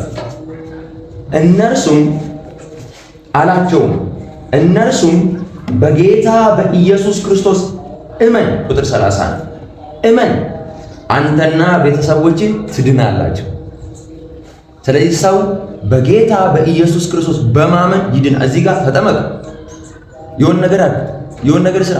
ለመዳን ምን ላድርግ? እመን በማ በኢየሱስ ክርስቶስ። ከዛስ ትድናለህ። ከዛ በኋላ አላጠመቀውም ወይ? አጥምቆታል። ግን ምን ካረገ በኋላ? በኢየሱስ ክርስቶስ ካመነ በኋላ። ግን መዳን የሚባለው ነገር ለምንድን ነው የመጣው? መዳን ለምን አስፈለገ ካል መድኃኒት የሚያስፈልገው ምን አይነት ሰው ነው? ምን የሆነ ሰው ነው? የታመመ ሰው አይደለ? ስለዚህ የሰው ልጆች በሽታ ደግሞ ምንድን ነው? ኃጢአት ነው አይደለ? ኃጢአትን ደግሞ ሰው በራሱ ምን ሊያደርግ አልቻለም? ሊያሸንፍ አልቻለም። ኢሳይያስም ደግሞ ምን ብሏል? ጽድቃችን እንደ መርገም ጨርቅ ተቆጠረ። እዚህ ውስጥ ማናችንም እግዚአብሔርን በራሳችን ማርካት፣ መጽደቅ፣ እግዚአብሔርን ደስ ማሰኘት የምንችል ሰዎች አይደለንም። ኢሳይያስ ምዕራፍ 69 እግዚአብሔር ወደ ምድር ተመለከተ፣ ወደ እርሱ የሚማልድ የለም፣ ተከፋ፣ አየ። ስለዚህ ወይኔ በቃ ሰዎች ሁሉ ጠፍተው ሊቀሩ ነው ብሎ ቁጭ አለ አይደለም። የገዛ ክንዱ መድኃኒት አመጣለታል። የእግዚአብሔር አብ ክንድ፣ የእግዚአብሔር አብ ጥበብ፣ የእግዚአብሔር አብ ኃይል የሆነው ከድንግል ማርያም ሰው የሆነው በቤተልሔም የተወለደው ኢየሱስ ክርስቶስ እኛን ከእግዚአብሔር ጋር ለማስታረቅ ከመለኮትነቱ ጋር ለማስታረቅ የዛሬ 2000 ዓመት በመስቀል ላይ ደሙን አፈሰሰ፣ ስጋውን ቆረሰ፣ ወደ ከርሰ መቃብር ወረደ። ወርዶ ብቻ አልቀረም፣ በሶስተኛውም ቀን ከሙታን ተነሳ። መጽሐፍ እንደዚህ ይላል ኤፌሶን ምዕራፍ 2 ላይ በእርሱ ሥራ የእግዚአብሔር ልጆች እንድንሆን አስቀድሞ ወሰነን አለ። በራሳችን ሥራ ልንጸድቅ ስላልቻልን እግዚአብሔር በኢየሱስ ክርስቶስ ሥራ በሞቱና በትንሣኤው ሊያድነን ወደደ። ትዝ ይላችሁ ከሆነ ኢየሱስ ዮሐንስ ጋር ሊጠመቅ በሄደበት ሰዓት ዮሐንስ ከልክሎን ነበር፣ አንተን አላጠምቅም ብሎ። ጌታ ኢየሱስ አንድ ነገር መለሰለት። እንግዲህ ጽድቅን ሁሉ ልንፈጽም ይገባናል አለው። ኦኬ፣ መጠመቅ የእግዚአብሔርን ትእዛዝ ማክበር ነው፣ የእግዚአብሔርን ጽድቅ መፈጸም ነው። ይሄ ራሱ ሳይጨመርበት እንደምንጸድቅ ብዙ የዮሐንስ ወንጌል ምዕራፍ 5 ቁጥር 25 አንደኛ ዮሐንስ ምዕራፍ 5 ቁጥር 11 አሁን በኢየሱስ ብናምን ልጁ ያለው ሕይወት አለው፣ ልጁ የሌለው ግን ሕይወት የለውም። ሰው ቼክ ሊያደርግ የሚገባው በሕይወቴ ውስጥ ኢየሱስ አለኝ ወይ፣ ኢየሱስን አምናለሁ፣ ልጁ አለኝ ወይ የሚለውን ነው። ልጁ ካላችሁ የዘላለም ሕይወት አሁን እንዳላችሁ መጽሐፍ ቅዱስ ማረጋገጫ ይሰጠናል። እና መልካም ስራ ምንድን ነው? መልካም ስራ የመጽደቃችንና የመዳናችን ፍሬ ነው። አንድ ሰው እዚህ ምድር ላይ ሳይወለድ መኖር እንደማይችል፣ አንድ ሰው ኢንጂነሪንግ ሳይማር የኢንጂነሪንግ ስራ ሊሰራ እንደማይችል፣ እንዲሁም ያልጸደቀና ያልዳነ ሰው የጽድቅ ፍሬ ሊያፈራ አይችልም። የማንጎ ዛፍ አቮካዶ ሊያፈራ አይችልም። ያልጸደቀ ሰው ጽድቅ ሊያፈራ አይችልም። ሰው የሚቀድመው ጽድቅ ነው። ለመጽደቅ ደግሞ በክርስቶስ ኢየሱስ ሁሉ ኃጢአትን ሰርተዋል፣ የእግዚአብሔር ክብር ጎድሏቸዋል። በኢየሱስ ክርስቶስ በሆነው ቤዛነት በኩል እንዲያው ማለት እንዲያው በምን ይጸድቃሉ? በጸጋው ይጸድቃሉ። የሮሜ መልእክት ምዕራፍ 3 ቁጥር 23 ከጸደቅኩ በኋላ እንደፈለግኩ ልኑር፣ መልካም ስራ አያስፈልገኝም። እንዴት? ከጸደቅኩማ ማንጎ ከሆነ የማንጎ ፍሬ እንደሚያፈራ እኔ ጸድቄያለሁና የእግዚአብሔር ልጅ ነኝና መልካሙን ስራ ለማድረግ በክርስቶስ ተፈጥሬያለሁና ኤፌሶን ምዕራፍ 2 ቁጥር 10 ላይ እንደተጻፈ መልካም ስራ እያደረኩኝ ክርስቶስ ኢየሱስን እየመሰልኩኝ አድጋለሁ። እና አሁን ምድር ላይ ስለጸደቅኩ በአንዴ ፍጹም እሆናለሁ? አይ፣ ፍጹም እየሆንኩኝ ክርስቶስን ወደ መምሰል እያደግኩኝ ነው። ጌታ ሲመጣ ግን ይሄ የደከመው ስጋ፣ ይሄ የተዋረደው ስጋ ይለወጥና ደግሞ ሙሉ ለሙሉ ጌታዬን ኢየሱስ ክርስቶስን መስዬ እኖራለሁ፣ ከብራለሁ። ይሄ የኛ እምነት ነው። የእግዚአብሔር ስም የተባረከና የተመሰገነ ይሁን። መልካም። እሺ፣ 30 ሰከንድ አለ። ሰምቼ አሁን ለመሰራው ነው መዳን። ምናልባት ስራ አያስፈልግም ይላሉ ብላችሁ የምታስቡ ሰዎች ካላችሁ ስራ አያስፈልግም ብለን አናስብም። የእኛንም ስነ ምግባር ምንም ነገር ቼክ ማድረግ ትችላላችሁ። ስለሚያስፈልግ ነው በስነ ምግባር የምንኖረው። ኃጢአት ማን አለ ወይም ኃጢአት ማድረግ መልካም ነው ማለት ነው። ቦታው ለመዳን አይደለም። ሰው ለእግዚአብሔር ካለው ፍቅር የተነሳ ነው ኃጢአትን የሚጠየቅ።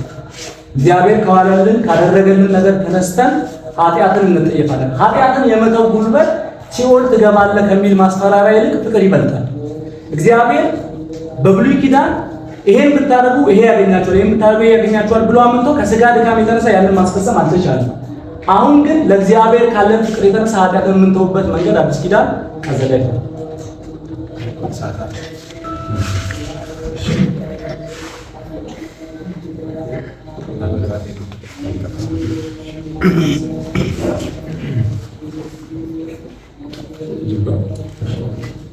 አንድ አምላክ በሚሆን በአብ በወልድ በመንፈስ ቅዱስ ስም እንግዲህ የቤታችን ርዕስ ድህነት ነው።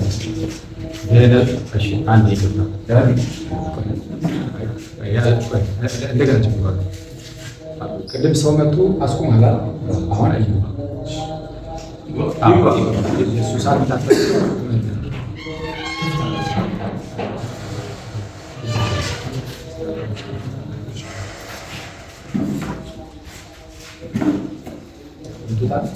እሱ ያስጀምራል።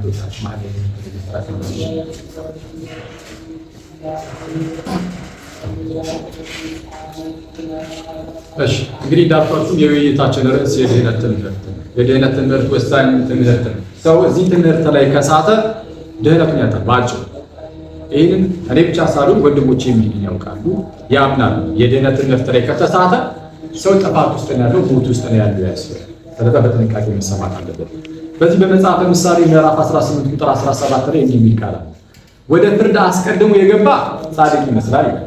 አስቀድሞ የሚመጣው ሰውዬ አስቀድሞ ያወራው ሰው ጻድቅ ሊመስል ይችላል፣ ባልንጀራው ግን መጥቶ ይመረምሯል ይላል። ወንድሞቼ አስቀድሞ በመናገር ውስጥ ምናልባት ትክክል የሚመስል ነገር ተናግረው ሊሆን ይችላል እና እኛ መተን እንደ እግዚአብሔር ቃል እንመረምራለን ማለት ነው። ሰው እንዴት ነው የሚድነው የሚለውን ለማንሳት አስቀድሞ ጊዜ በምንሄደው እንደሚታወቀው ወደ ቀደመው ሰው ወደ አዳም ነው። ወንድሞቻችንን ለማንሳት ሲሞክሩ ነበረ። አዳም በኃጢአት ምክንያት ከእግዚአብሔር ርቆ ወድቆ ነበረ። ስለዚህም በኃጢአት የሚመላለስና ሞት የነገሰበት ሰው ሆነ። በዚህ ሁኔታ ውስጥ የትኛውም ሰው ወድቋል። ስለዚህም እግዚአብሔር አምላክ እኛን ለማዳን ሲወድና ሲፈቅድ ልጁ ኢየሱስ ክርስቶስን ላከልን። ይህንን እኛ የምንቀበል እግዚአብሔር እኛን ያዳንን ልጁን ኢየሱስን ልኮልን እንደሆነ የሚክድ ኧረ ማንም የለም።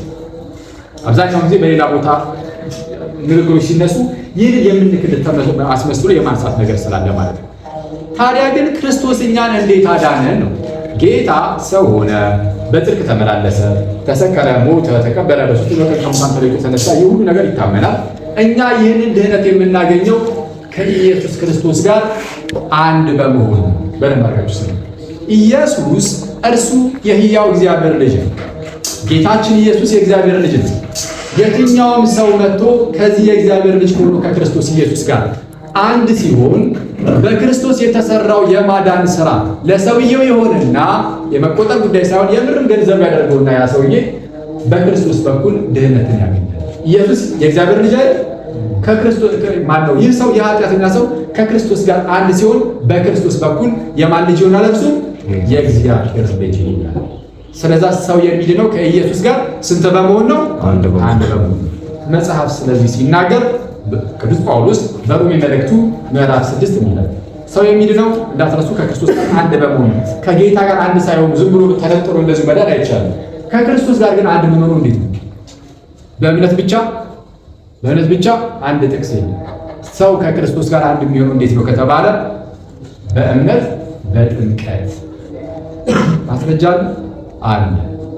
ሮሜ ብዙ ጊዜ ሮሜ የሚጠቀሰው ሮሜ ምዕራፍ 6 ቁጥር 3 ይላል፣ ወይስ ከክርስቶስ ኢየሱስ ጋር አንድ ትሆኑ ዘንድ የተጠመቃችሁ ከሞቱ ጋር ደግሞ አንድ ትሆኑ ዘንድ እንደተጠመቃችሁ አታውቁም? እንዴ ይላል። ከጌታ ጋር ስንት ትሆኑ ዘንድ የተጠመቃችሁ? አንድ ትሆኑ ዘንድ የተጠመቃችሁ። ስለዚህ ጥምቀት ከጌታ ጋር አንድ የምንሆንበት ከሞቱ ጋር አንድ የምንሆንበት ነው። ከሞቱ ጋር አንድ መሆን ማለት ከክርስቶስ ጋር የምንሞትበት ነው። ስለዚህ አንድ ሰው ለመዳን ከጌታ ሞት ጋር አንድ መሆን አለበት። ስለዚህ መሞት አለበት ከክርስቶስ ጋር። ዝቅ ብላችሁ ቁጥር 6 ላይ ስትመለከቱ የሞተስ ከኃጢአቱ ጸድቋል ይላል። ከኃጢአቱ የጸደቀው የሞተ ነው። የምንሞተው ፊዚካሊ በአካል ይሄ ስጋችን የመሞት ጉዳይ አለ፣ ከክርስቶስ ጋር የመሞት ጉዳይ ነው። ከክርስቶስ ሞት ጋር ደግሞ የምንሞተው ከሞቱ ጋር አንድ በመሆን ነው። ይህንን የምናገኘው በጥምቀት እንደሆነ መጽሐፋችን በግልጽ ይናገራል። ተመልከቱ ወንድሞች፣ ጥምቀት ለድህነት ያስፈልጋል ስንል በጣም በርካታ ጥቅሶችን እሰጣችኋለሁ። ገና አልተጀመረም። ጥምቀት ብቻውን ወደ ድህነት የሚያስፈልገው እያለን እምነት አያስፈልግም እያለን ነው አይደለም። በፍጹም እምነት ለድህነት የግድ ያስፈልጋል። በታላቁ ጥቅስ ጌታችን ኢየሱስ እንዲህ ብሎ ተናግሮ ነበር በዮሐንስ ወንጌል ምዕራፍ 3 ቁጥር 16 ላይ በእርሱ የሚያምን ሁሉ የዘላለም ሕይወት ሊኖረው እንጂ እንዳይጠፋ እግዚአብሔር አንድያ ልጁን እስኪሰጥ ድረስ ዓለምን ይወዳል። እግዚአብሔር ዓለምን የወደደው ልጁን እስኪሰጥ ድረስ ኢየሱስ ክርስቶስን። ከዚያም ደግሞ የትኛውም ሰው በልጁ የሚያምን ማለት ነው የዘላለም ሕይወት እንዲኖረው እንጂ እንዳይጠፋ። እዚህ ክፍል ላይ ግን ባይጠመቅም ችግር የለውም ስላመነ ብቻ ይላል አይ እምነት ያስፈልጋል ለድህነት ማለት ጥምቀት አያስፈልግም ማለት አይደለም። ለምሳሌ ታችሁ አሁን ሮሜ 6:3 ላይ ተጠቅሰላችሁ ከክርስቶስ ጋር አንድ ትሆኑ ዘንድ የተጠመቃችሁ ማለት ከክርስቶስ ጋር አንድ ትሆኑ ዘንድ ያመናችሁ አይደለም ጥቅሱ ላይ በርግጥ ግን ያመናችሁ የሚል ቃል ስለሌለና የተጠመቃችሁ ብቻ የሚል ስለሆነ እምነትን ወደ ጎን እንጥለዋለን አንጥለው። ጥምቀትን ብቻ ቢጠቅስም በውስጥ ታዋቂነት ግን እምነት እንዳለ እናውቃለን እንረዳለን ከሌሎች የመጽሐፍ ክፍሎች አንፃር። ልክ እንደዚህ ሁሉ እምነት እንደሚያድን በርካታ የመጽሐፍ ክፍሎች ላይ ተነግሯል። እምነት እንደሚያድን ሲናገር ግን ጥምቀትን ባገለለ መልኩ በፍጹም አልተነገረም። ወንድማችን ሐዋርያት ሥራ ምዕራፍ 16 ላይ ያለውን ጳውሎስና ሲላስ በታሰሩ ሰዓት የወህኒ ቤቱ ጠባቂ አንዳች ተአምር ተፈጥሮ እንደምታውቁት በእነ ጳውሎስ ሲጠበቅ ወንድሞች ሆይ እድን ዘንድ ምን ላድርግ ብሎ የጠየቃቸውን ክፍል አንስቶልን ነበር። እመን አንተና ቤተሰቦች ትድናላችሁ አሉት። ምን በል እመን አንተና ቤተሰቦች ትድናላችሁ። እመን የተባለው ለምን? አስቀድሞ ገና የእግዚአብሔር ቃል አልተማረም፣ አላመነም። ስለዚህ መጀመሪያ የሚጠየቀው እምነት ነው። ጥምቀት የሚመጣው ቀጥሎ አንድ አዋቂ ሰው ሲመጣ የሆነ ሰው አንድ ሰው ከሌላ ቤተ እምነት ሲመጣ አስቀድመን እናስተምረዋለን፣ እናሳምነዋለን፣ ከዛ በኋላ እናጠምቀዋለን። ስለዚህም ነው እዛው ጋር ቀጠል አድርጋችሁ ማለት ነው እመን ከተባለ በኋላ ዝቅ ብሎ ሐዋርያት ሥራ ምዕራፍ 16 ቁጥር 33 ላይ በሌሊትም በዚያች ሰዓት ወስዶ ቁስላቸውን አቀበላቸው ካለ በኋላ ያን ጊዜውንም እርሱ ከቤተሰቦቹ ሁሉ ጋር ተጠመቀ። እዛው የወህኒ ቤቱ ጠባቂ ማለት ነው። ስለዚህ እምነት ያስፈልጋል። ጥምቀትም እንደዚህ። ከጥምቀት ጋር በተያያዘ ተጨማሪ መጽሐፍ ቅዱስ ጥቅስ ልስጣችሁ። እንግዲህ መጽሐፍ ቅዱስ ምን ያህል ስለ ጥምቀት እንደሚናገር በሐዋርያት ሥራ ምዕራፍ 2 የመጀመሪያው የቤተ ክርስቲያን ስብከት ማለት ነው ጴጥሮስ ተነስቶ ሰበከና በስብከቱ ብዙዎች ልባቸው ተነካ። አይሁዳውያን ልባቸው ተነካና እንግዲህ ወንድሞች ሆይ ምን እናድርግ አሉ። የወህኒ ቤቱ ጠባቂም እንግዲህ ጌቶች ሆይ ምን ላድርግ ነበር አላቸው። እንዳትረሱ እሱን እመን ተባለ። ምክንያቱም ገና የእግዚአብሔርን ቃል ሰምቷል። እንዲያስ ተአምር ብቻ ነው የእግዚአብሔርን ቃል ሰምቷል አልሰማም። ስለዚህ እመን ተባለ። እምነት ይቀድማል። እነዚህ ሰዎች ግን ኦልሬዲ የእግዚአብሔርን ቃል ሰሙና ልባቸው ተነካ ይላል ቁጥር 37 ላይ ይህንን በሰሙ ጊዜ ልባቸው ተነካ። ከዚያም ወንድሞች ሆይ ምን እናድርግ አሉ። የእግዚአብሔርን ቃል ሰምተው ልባቸው ተነካ ማለት አምኗል አላመነም? ላመነ ሰው አሁን እመን አይባልም። ታዲያ ምንድን ነው የሚለው? እስቲ እንየው። ሐዋርያት ሥራ ምዕራፍ 2 ቁጥር 38 ጴጥሮስም መልሶ እንዲህ አላቸው፣ ልባችሁ ተነክቷል፣ አምናችኋል። ስለዚህም ኮንግራትስ ይበቃችኋል፣ ጸድቃችኋል፣ በእምነት ብቻ ጸድቃችኋል ሂዱ ይላል አይልም? የሚለው ምንድን ነው? ንስሐ ግቡ ካለ በኋላ ኃጢአታችሁም ይሰረይ ዘንድ እያንዳንዳችሁ በኢየሱስ ክርስቶስ ስም ምን በሉ? ተጠመቁ። ኃጢአታችሁ ምን ይዘን? ይሰረይ ዘንድ። በጣም የሚያስደንቀን ነገር የጳውሎስ ነገር ነው። አሁን ጴጥሮስን የጠቀስኩላችሁ ጳውሎስ ወደ ክርስትና ሲመጣ ማለት ነው። ጳውሎስ ወደ ክርስትና ሲመጣ ከኃጢአቱ በጥምቀት ታጥቦ አላተዋክ ይህንን ከገድል ከታምር ወይ ከአንድ ኦርቶዶክስ መጽሐፍ አግኝተው ነው የሚል ሰው ሊሆን ይችላል። አይደለም። እዚሁ ሐዋርያት ሥራ ምዕራፍ 22 ቁጥር 16 ላይ ጳውሎስ አስቀድሞ ጌታችንን ቀጥታ አግኝቶታል። እንደምታውቁት ክርስቶስ ከላይ ተገለጠለት። የመውጊያውን ብረት ብትቃወም ባንተ ላይ ይብስብሃል አለው። ጳውሎስ መልሶ ጌታ ሆይ ብሎ ጠርቶታል። እንዲህ ሁሉ ከተፈጠረ በኋላ ጳውሎስን ወደ ከተማው ግባ በደማስቆ አግኝቶት ማለት ነው። ወደ ሐናንያ ሄደ። ጳውሎስ ሐናንያ ጋር ሄደ። ለመጀመሪያ ጊዜ ጳውሎስ ወደ ክርስትና ሲመጣ ማለት ነው። እንግዲህ የሐዲስ ኪዳን ከግማሽ በላይ የሚሆን እሱ ይጻፋል። ሐናንያ ጋር ሄደ። ሐናንያ ነገረው። ምን አለ? ሐዋርያት ሥራ ምዕራፍ 22 ቁጥር 16 ላይ እንግዲህ ለምን ትዘገያለህ? በል ተነስ፣ ስሙን እየጠራህ ተጠመቅ፣ ከኃጢአትህም ታጠብ። መጽሐፍ ቅዱሳችን እዚህ ላይ ክሪስታል ክሊር ማለት በጣም ግልጽ ነው። ሰዎች ወንድሞቻችን እየካዱ ያሉት ይህንን ግልጽ የሆነ የመጽሐፍ ቅዱስ ትምህርት ነው። ወንድሞቼ ጥምቀት ያድናል። ተባኪ ቃል በቃል ግን ጥምቀት ያድናል የሚል የለም።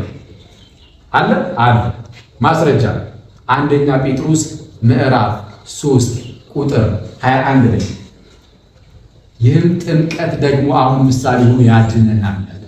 ባፕቲዝም ናው ሴቭስ ዩ ነው የሚለው።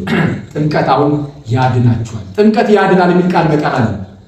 የተካደው ይሄ ቃል በቃል መጽሐፍ ቅዱስ ላይ የተቀመጠው የእግዚአብሔር ቃል ሲካደና ነው። ጥምቀት ያድናል የሚል ቃል አለ። ይህንን ነገር ግን ሐዋርያቱ ያስተማሩት እንደው ከራሳቸው አፍልቀው ይሆን? የምር ከጌታቸው ተቀብለውታል? የስ ከጌታቸው ከኢየሱስ ክርስቶስ ተቀብለዋል። ጌታ ጥምቀት እንደሚያድን አስተምሯል። አዎ ማስረጃ አለ። የስ ማርቆስ ምዕራፍ 16 ከቁጥር 15 ጀምሮ እንዲህ ይላል። ምን ይላል? እንግዲህ ወደ ዓለም ሁሉ ሂዱ፣ ወንጌልንም ለፍጥረት ሁሉ ስበኩ ይላል። ስበኩ ከተሰበከ በኋላ ያመነ ይላል። ስብከቱ ሰምቶ የሚያምን የተጠመቀም ይድናል። የሚድነው ምን ያደረገ ነው? ያመነ የተጠመቀ። ያላመነ ግን ይፈረድበታል። አንድ ሰው ወንጌልን ሰምቶ አላምንም ካለ ይጠመቃል? ስለማይጠመቅ ያላመነ የሚለው ቃል ብቻ ይጠቀማል። ያላመነ ግን ይፈረድበታል። ለመዳን ግን ማመን መጠመቅ የግድ እንደሆነ ጌታ አስተምሯል፣ ጴጥሮስ አስተምሯል፣ ጳውሎስ አስተምሯል፣ መጽሐፍ ቅዱስ አስተምሯል። መጽሐፍ ቅዱስ አማኞች እንቀበላለን። ሁለተኛው ልጅ ያው ሰዓት ስለሌለ አሁን ከሩቅ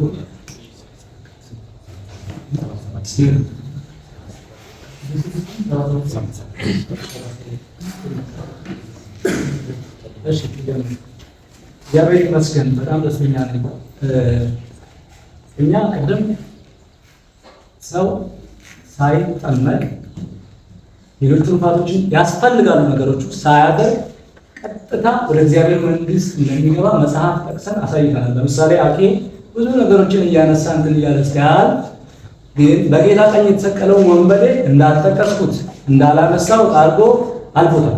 ጭራሽ እንዳልተፈጠረ አድርጎ ማለት ነው። እና ትንሽ ቅራስ ስለሚያሰኘው በኋላ ያነሳዋል ብዬ ተስፋ አደርጋለሁ። አንደኛው። ሁለተኛ ነገር ደግሞ እኛ በዚህ በኩል ይሄንንም ጨምሮ ሌሎችን በጣም ብዙ ልናነሳላችሁ የምንችላቸው ጥቅሶች አሉ። ስናነሳ እሱም ደግሞ ጥምቀት ያድናል የሚሉ ጥቅሶችን አንስተዋል። አሁን እኛና አኬ ሳንሆን መጽሐፉን እርስ በርሱ እየተጋጨ ያለው ምክንያቱም እኛም ሀሳብ ሳይሆን ጥቅስ ነው ያነሳነው፣ እሱም ጥቅስ ነው ያነሳው። መጽሐፉ ይጋጫል ለማለት አይደለም ይሄንን መጽሐፍ ፈጽሞ። ስለዚህ ያተረጓጎም ችግር አለ ማለት ነው። እኛም ማስረጃ አቅርበናል፣ እሱም ማስረጃ አቅርቧል። ስለዚህ ያተረጓጎም ችግራችን ላይ ነው ማውራት ያለብን እንጂ እሱ ብቻ ማስረጃ አቅርቦ እኛ ያላቀረበ ወይም ደግሞ እኛ ብቻ አቅርበን ደግሞ የእሱ ዜሮ ነው እያሉ እንዳልሆነ እንድትይዙ የጌታችን የኢየሱስ ክርስቶስን የተባረከ ይሁን። መንፈስ ቅዱስ በዚህ ያለ ኢየሱስን ያከብረዋል። በክርስቶስ ሰው ከክርስቶስ ጋር አንድ ካልሆነ አይድንም ሲል ነበር ወንድማችን። በእርግጥ እኔ ብዙም ማፈርሰው ነገር አላገኘሁም፣ ግን ዝም ብዬ እንትን አንድ የምንሆነው አለና ከክርስቶስ ጋር አንድ ስንሆን ነው ምንድነው አለ። ከክርስቶስ ጋር አንድ የምንሆነው ደግሞ በውሃ ጥምቀት ነው አለ። ችግሩ እዚህ ጋር ነው። መጽሐፍ ቅዱስ ላይ ጥምቀት የሚለውን ሁሉ ውሃ አድርጎ ማየት። አንደኛ ቆሮንቶስ ምዕራፍ 12 ቁጥር 13 ላይ ላንብብላችሁ። አንደኛ ቆሮንቶስ አይሁድ ብንሆን የግሪክ ሰዎች ብንሆን ባሪያዎች ብንሆን ጨዋዎች ብንሆን እኛ ሁላችን በአንድ መንፈስ ውሃ አይደለም የሚለው በአንድ መንፈስ አንድ አካል እንድንሆን ተጠምቀናል። ክብር ለኢየሱስ። ሁላችንም አንድ መንፈስ ጠጥተናል፣ ውሃ ጠጥተናል፣ አንድ መንፈስ ጠጥተናል። ስለዚህ በመንፈስ ቅዱስ ነው የኢየሱስ ክርስቶስ አካል ውስጥ የተጨመርነው ማለት ነው። መጀመሪያ ሰው ማመን አለበት ሲል ሰምታችኋል ለመጠመቅ።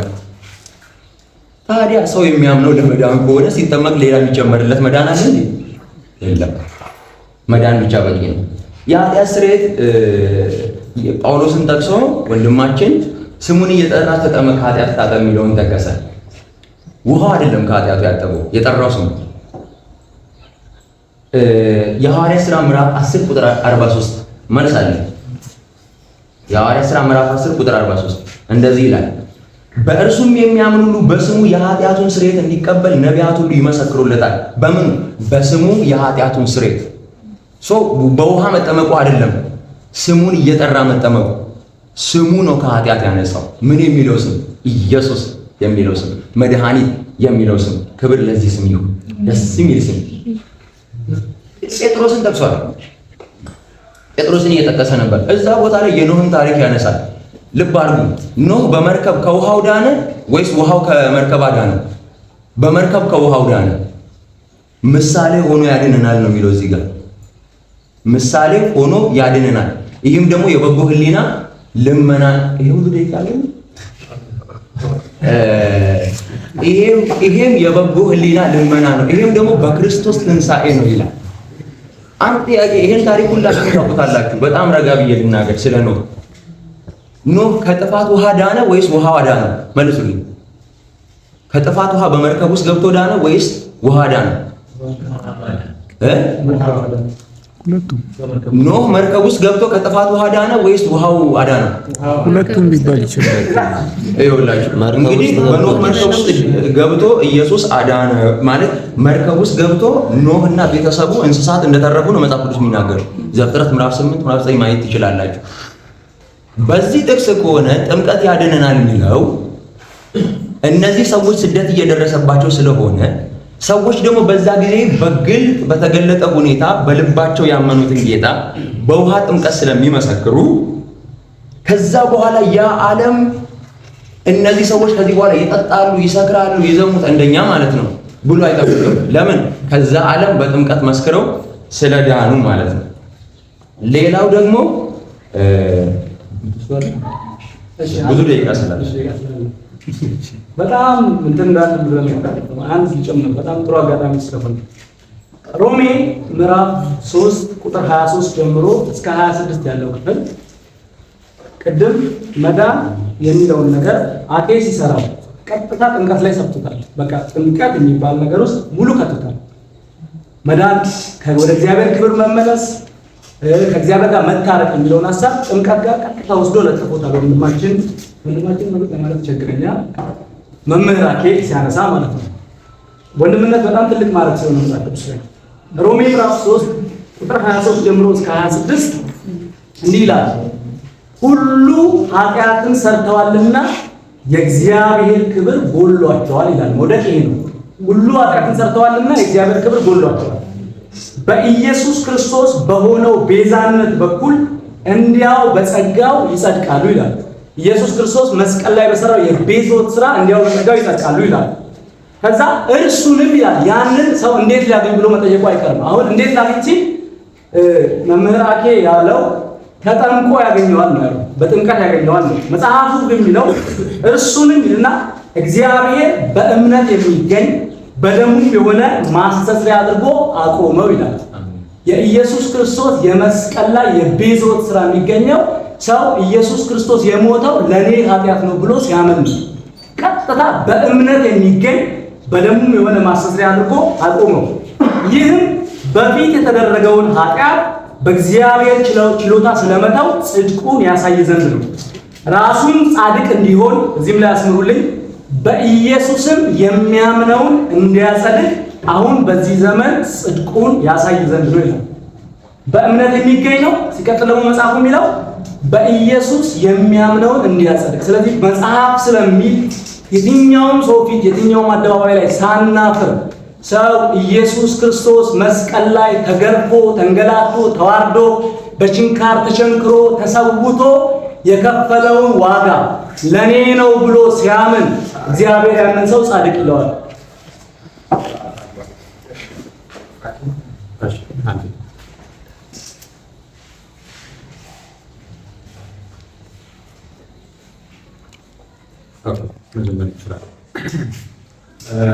ቀደም ሲል በመግቢያችን ላይ ወንድማችን ሱቤል መግቢያውን ለማቅረብ ልክ ሲጀምር የመጽሐፍ ቅዱስን ቃል የሚያጣላ መንፈስ ሁሉ የታሰረው የሚሆኑ ነበርና አዊሽ ባሰረው በዛ ሰዓት እየተነሳ ያለውን አደገኛ የሆነ መለስ እንበለና ግን አንዳንድ ሀሳቦችንና ወንድሞቻችን የማፈርሰው ነገር አላገኘውም ብሏል። እኔ ደግሞ ላፈርስ የሚችልበትን አቅም አላገኘውም እንዳለ ነው የተረዳሁት። ከሚትነሱ የመጽሐፍ ቅዱስ ጠቅላላ በግልጽ ቀጥታ ጥምቀት ያድናል፣ ጥምቀት ለኃጢአት ስርየት ምናምን ናቸው። እነዚህ መቃወም ማለት ቀጥታ መጽሐፍ ቅዱስን መቃወም። ምናልባት እሱ ባለ ወንድም ማን ነው አዴ እንዳለው ወንድማችን መጽሐፍ ቅዱስ እርስ በርስ እየተጋጨ ነው። የኔና የእናንተ ሀሳብ የኛ ሀሳብ አባር ለሚተጋጨ ያለው እንዲማ ከሆነ መጽሐፍ ቅዱስ እየተጋጨ ነው ያስፈራል። ምክንያቱም እርሱም ማስረጃ አቅርቧል፣ እኛም ማስረጃ አቅርበናል ብሏል። ስለዚህ አንድ ያመነልን ነገር እኛም መጽሐፍ ቅዱስ ማስረጃዎችን አቅርበናል። ወንድማችን ያቀረበው ነገር ጥምቀት ያድናል የሚል ማስረጃ አቅርቧል። አላቀረበም? ጥምቀት እንደሚያድን ይቅርታ፣ እምነት እንደሚያድን ማስረጃዎችን አቅርቧል አለ። የስ እምነት እንደሚያድን ማስረጃዎችን አቅርባቸዋል። ትክክል ናቸው። እምነት እንደሚያድን እኛም አንክድም። ግን እምነት ብቻ የሚል አንድ ጥቅስ አቅርባቸዋል? አላቀረባችሁም። ጥምቀት እንደማያድን አቅርባችኋል? አንድ አላቀረባችሁም። ስለዚህ መጽሐፍ ቅዱስን በምልአት መቀበል ማለት ነው። መጽሐፍ ቅዱስ እንደ ቡፌ ያለ የሆነ ብድግ አድርገህ የሆነች የተመቸህን ቆንጠራ አድርገህ ወስደህ ሌላውን ግን ሌሎቹ ይቀበሉት ብለህ የምትተወው አይደለም። በምልአት ነው የምትቀበለው። እምነት ያድናል ካለ አሜን ብለን እንቀበላለን። መጽሐፍ ቅዱስ አማኞች ነን፣ አንቃወምም። እምነት ጥምቀት ያድናል ካለንም አሜን ብለን እንቀበላለን ነው። ከተነሱ ሀሳቦች ውስጥ አንደኛ በጌታ ቀኝ የተሰቀለው ነው። በጌታ ቀኝ የተሰቀለውን ወንበዴ ጉዳይ ባጭሩ ላንሳላችሁ። በጌታ ቀኝ የተሰቀለው ወንበዴ በሰዓቱ ክርስቶስ ከሙታን ተነስቷል? ቤተክርስቲያን በውልደት ደረጃ ተመስርታለች? ጥምቀትን ጌታችን ኢየሱስ በአብ በወልድ በመንፈስ ቅዱስ አጥምቁ ብሎ የተሰጠው ከትንሣኤ በኋላ ነው ወይስ በፊት? ከትንሣኤ በኋላ። ጥምቀት በሌለበት ሁኔታ ለምን ሳይጠመቅ ብሎ እንደመጠየቅ ነው። ይህ ስህተት ነው። ሲቀጥል ሰው ለመዳን መንፈስ ቅዱስ መውረድ አለበት የለበትም? ይህ ሰው ግን በቀኝ በኩል የተሰቀለው ሰውዬ ዛሬ ከኔ ጋር በገነት ትሆናለህ ሲባል መንፈስ ቅዱስ ገና ወርዶ ነበረ? የሚወርደው ሐዋርያት ሥራ ምዕራፍ 2 ላይ መንፈስ ቅዱስ ሳይወርድ ይህ ሰው ገና ለገና ድኗልና መንፈስ ቅዱስ ለድነት አያስፈልግም ነው ማለት ነው በእነርሱ አካሄድ። ይህ ብቻ አይደለም። ይህ ሰው የሥላሴን ትምህርት ዋና የድነት ትምህርት ምናምን በቋሚነት ተምሯል? ስለዚህ እንደዚህ ወንድማችን አባባል ከሆነ የሥላሴን ትምህርት ባይማርም ሰው እንዲሁ ጌታ ስላለ ብቻ ይድናል ያስፈልጋል። ኤክሰፕሽን የሚባል ነገር አለ። ወደ ሱቤ ደግሞ እሱ ግን አንድ ያነሳው ነገር አለ። ጥምቀት ሲባል የውሃ ጥምቀት እንደው መስሎሃል እንጂ የውሃ ጥምቀት አይደለም ማለት። በተለይ ሮሜ ምዕራፍ 6 ሮሜ 6 በግልጽ የውሃ ጥምቀትን የሚያመለክት ነው። ወንድማችን ግን ጥምቀት የሚሉ መስሎ የውሃ ብያል ከዛም ብሎታል። መጽሐፍን ማን ያጣመመው የሚለውን እንድታውቁ እንድትረዱ ማለት ነው። በምን ማወቅ መረዳት እንችላለን? መጽሐፍ ማን ያጣመመ እንዳለ እኔ እነሱ ናቸው ያጣመሙት ብዬ አምናለሁ። ለዚህ ማስረጃ አንደኛ ከጥንት ጀምሮ የጥንት የክርስቲያን አባቶችን የሚተረጉሙት በውሃ ጥምቀት ነው። ግን የጥንት የክርስቲያን አባቶችን ተዋቾች እነሱ ስለማይቀበሉት ይቀር ፕሮቴስታንት ጋር ብትሄዱ ማለት ነው የተሐድሶ የእምነት መግለጫ ላይ ብትሄዱ ስለ ጥምቀት ሲያወሩ ሮሜ 6 የውሃ ጥምቀት ምሳሌ አድርገው ያስቀምጡታል። ያድናል ባይሉ ራሱ ሮሜ 6 ላይ ያለው ጥምቀት ግን የውሃ ጥምቀት ምን ያስቀምጡታል።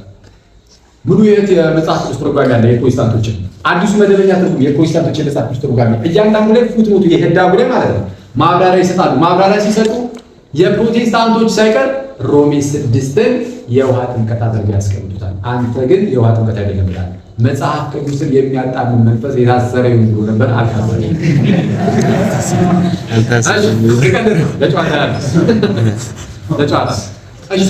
ጥምቀቱ ግን የምርም የውሃ ጥምቀት እንደሆነ ማስረጃ ይሰጣል። ቅድም ሳነሳላችሁ በሐዋርያት ሥራ ምዕራፍ 38 ላይ ኃጢአታችሁ ይሰረይ ዘንድ በኢየሱስ ክርስቶስ ስም ተጠመቁ ብላችሁ ነበር አይደል? ኃጢአታችሁ ምን ይዘን ይሰረይ ዘንድ በኢየሱስ ክርስቶስ ስም ምን አድርጉ? ተጠመቁ። እሺ ይህ የውሃ ጥምቀት እንደሆነ ማስረጃ እዛው ሐዋርያት ሥራ ምዕራፍ 10 ራሱ ጴጥሮስ ተናገረ።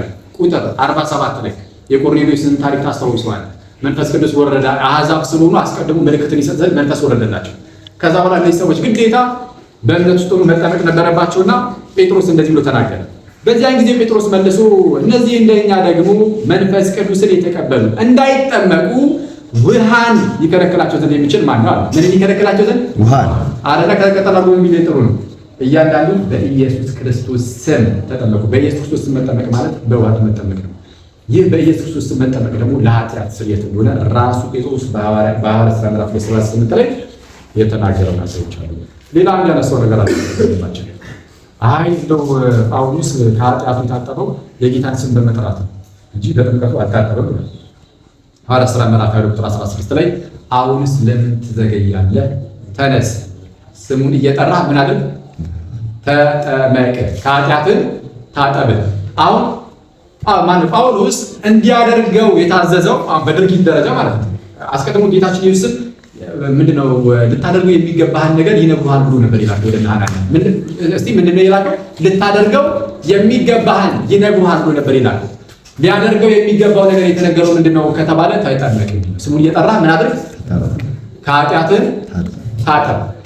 ጥምቀት ውሃን ስለምንጠቀም ጥምቀታችን ላይ ይሄ ብዙ ጊዜ ውሃ የቆሻሻ ማስወገጃ መታጠቢያ ነው።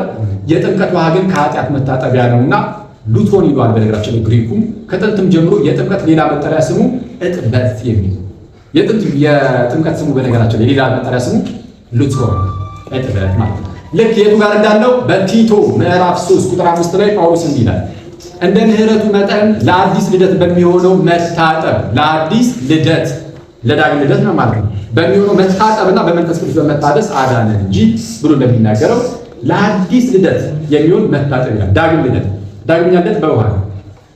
እጥበት የሚለው ውሃ ነው። አረ ማስረጃ አክሊል ከጌታ ነው። ያው ማስረጃው የቱ ጋር? ዮሐንስ ምዕራፍ 3 ቁጥር 5 እውነት እውነት እልሃለሁ ሰው ከውሃ እና ከመንፈስ ካልተወለደ በቀር ወደ እግዚአብሔር መንግሥት ሊገባ አይችልም። መንፈስን አጣን፣ ውሃ ግን አለ። ያ ጥምቀት ይባላል። ሌላው በመርከብ የዳናችሁት ወይስ በውሃ ብሏል። በመርከብ እኮ ነው፣ በውሃ አይደለም ማለት። ጴጥሮስ እንደዚህ አለ፣ ጥቂቶች ማለት 8 ነፍስ በውሃ የዳኑበት መርከብ ሲዘጋጅ ይላል። በምን የዳኑበት?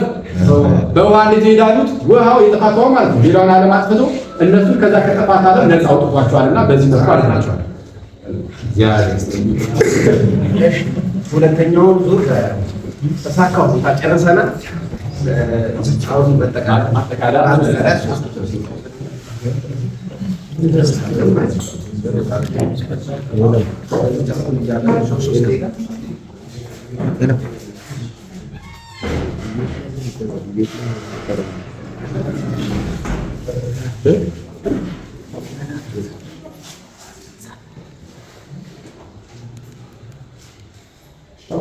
ኦኬ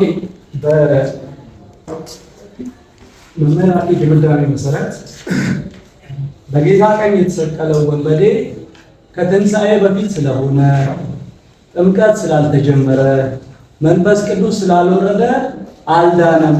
ስለዚህ እሱ ያለ ጥምቀት ወደ እግዚአብሔር መንግሥት ለመግባት አይጠቀስም የሚል ኮንክሉዥን ሰጥቶ አልፎታል፣ ወይም መደምደሚያ ሰጥቶ አልፎታል። እኔ ደግሞ ብለው መዳን ማለት ወደ እግዚአብሔር መንግሥት መጨመር ማለት በሰማይ ያለውን ያን የሚያምር ተስፋ መቀበል ማለት እዛ ሄደን በጣም ይሄ በወርቅና በእንትን የተሰሩ ቤቶች ውስጥ መኖር ማርና ወተት ቀን ሙሉ መብላት መጠጣት አይደለም። በሰማይ ያለን ትልቅ ተስፋ ከጌታ ጋር ለዘላለም መኖር ነው። መጽሐፍ ቅዱስ ነው ያስተምረው። ከኢየሱስ ጋር ከመሆን በላይ በሰማይ ከጌታችን ከኢየሱስ ጋር አብሮ ከመኖር በላይ የክርስቲያን ተስፋ ትልቅ ፍጻሜ የለም።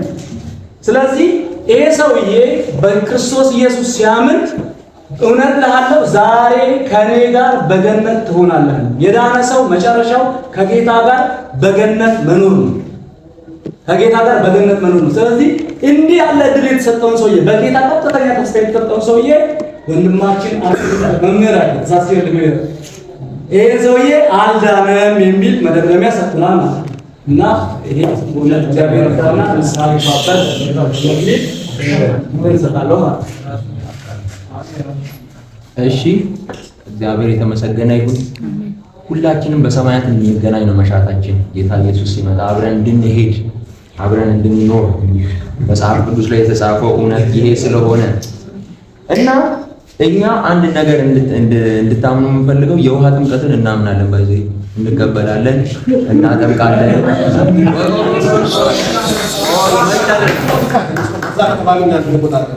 ቆይ መጨረስ ሳቃችሁ አያምልጣችሁ።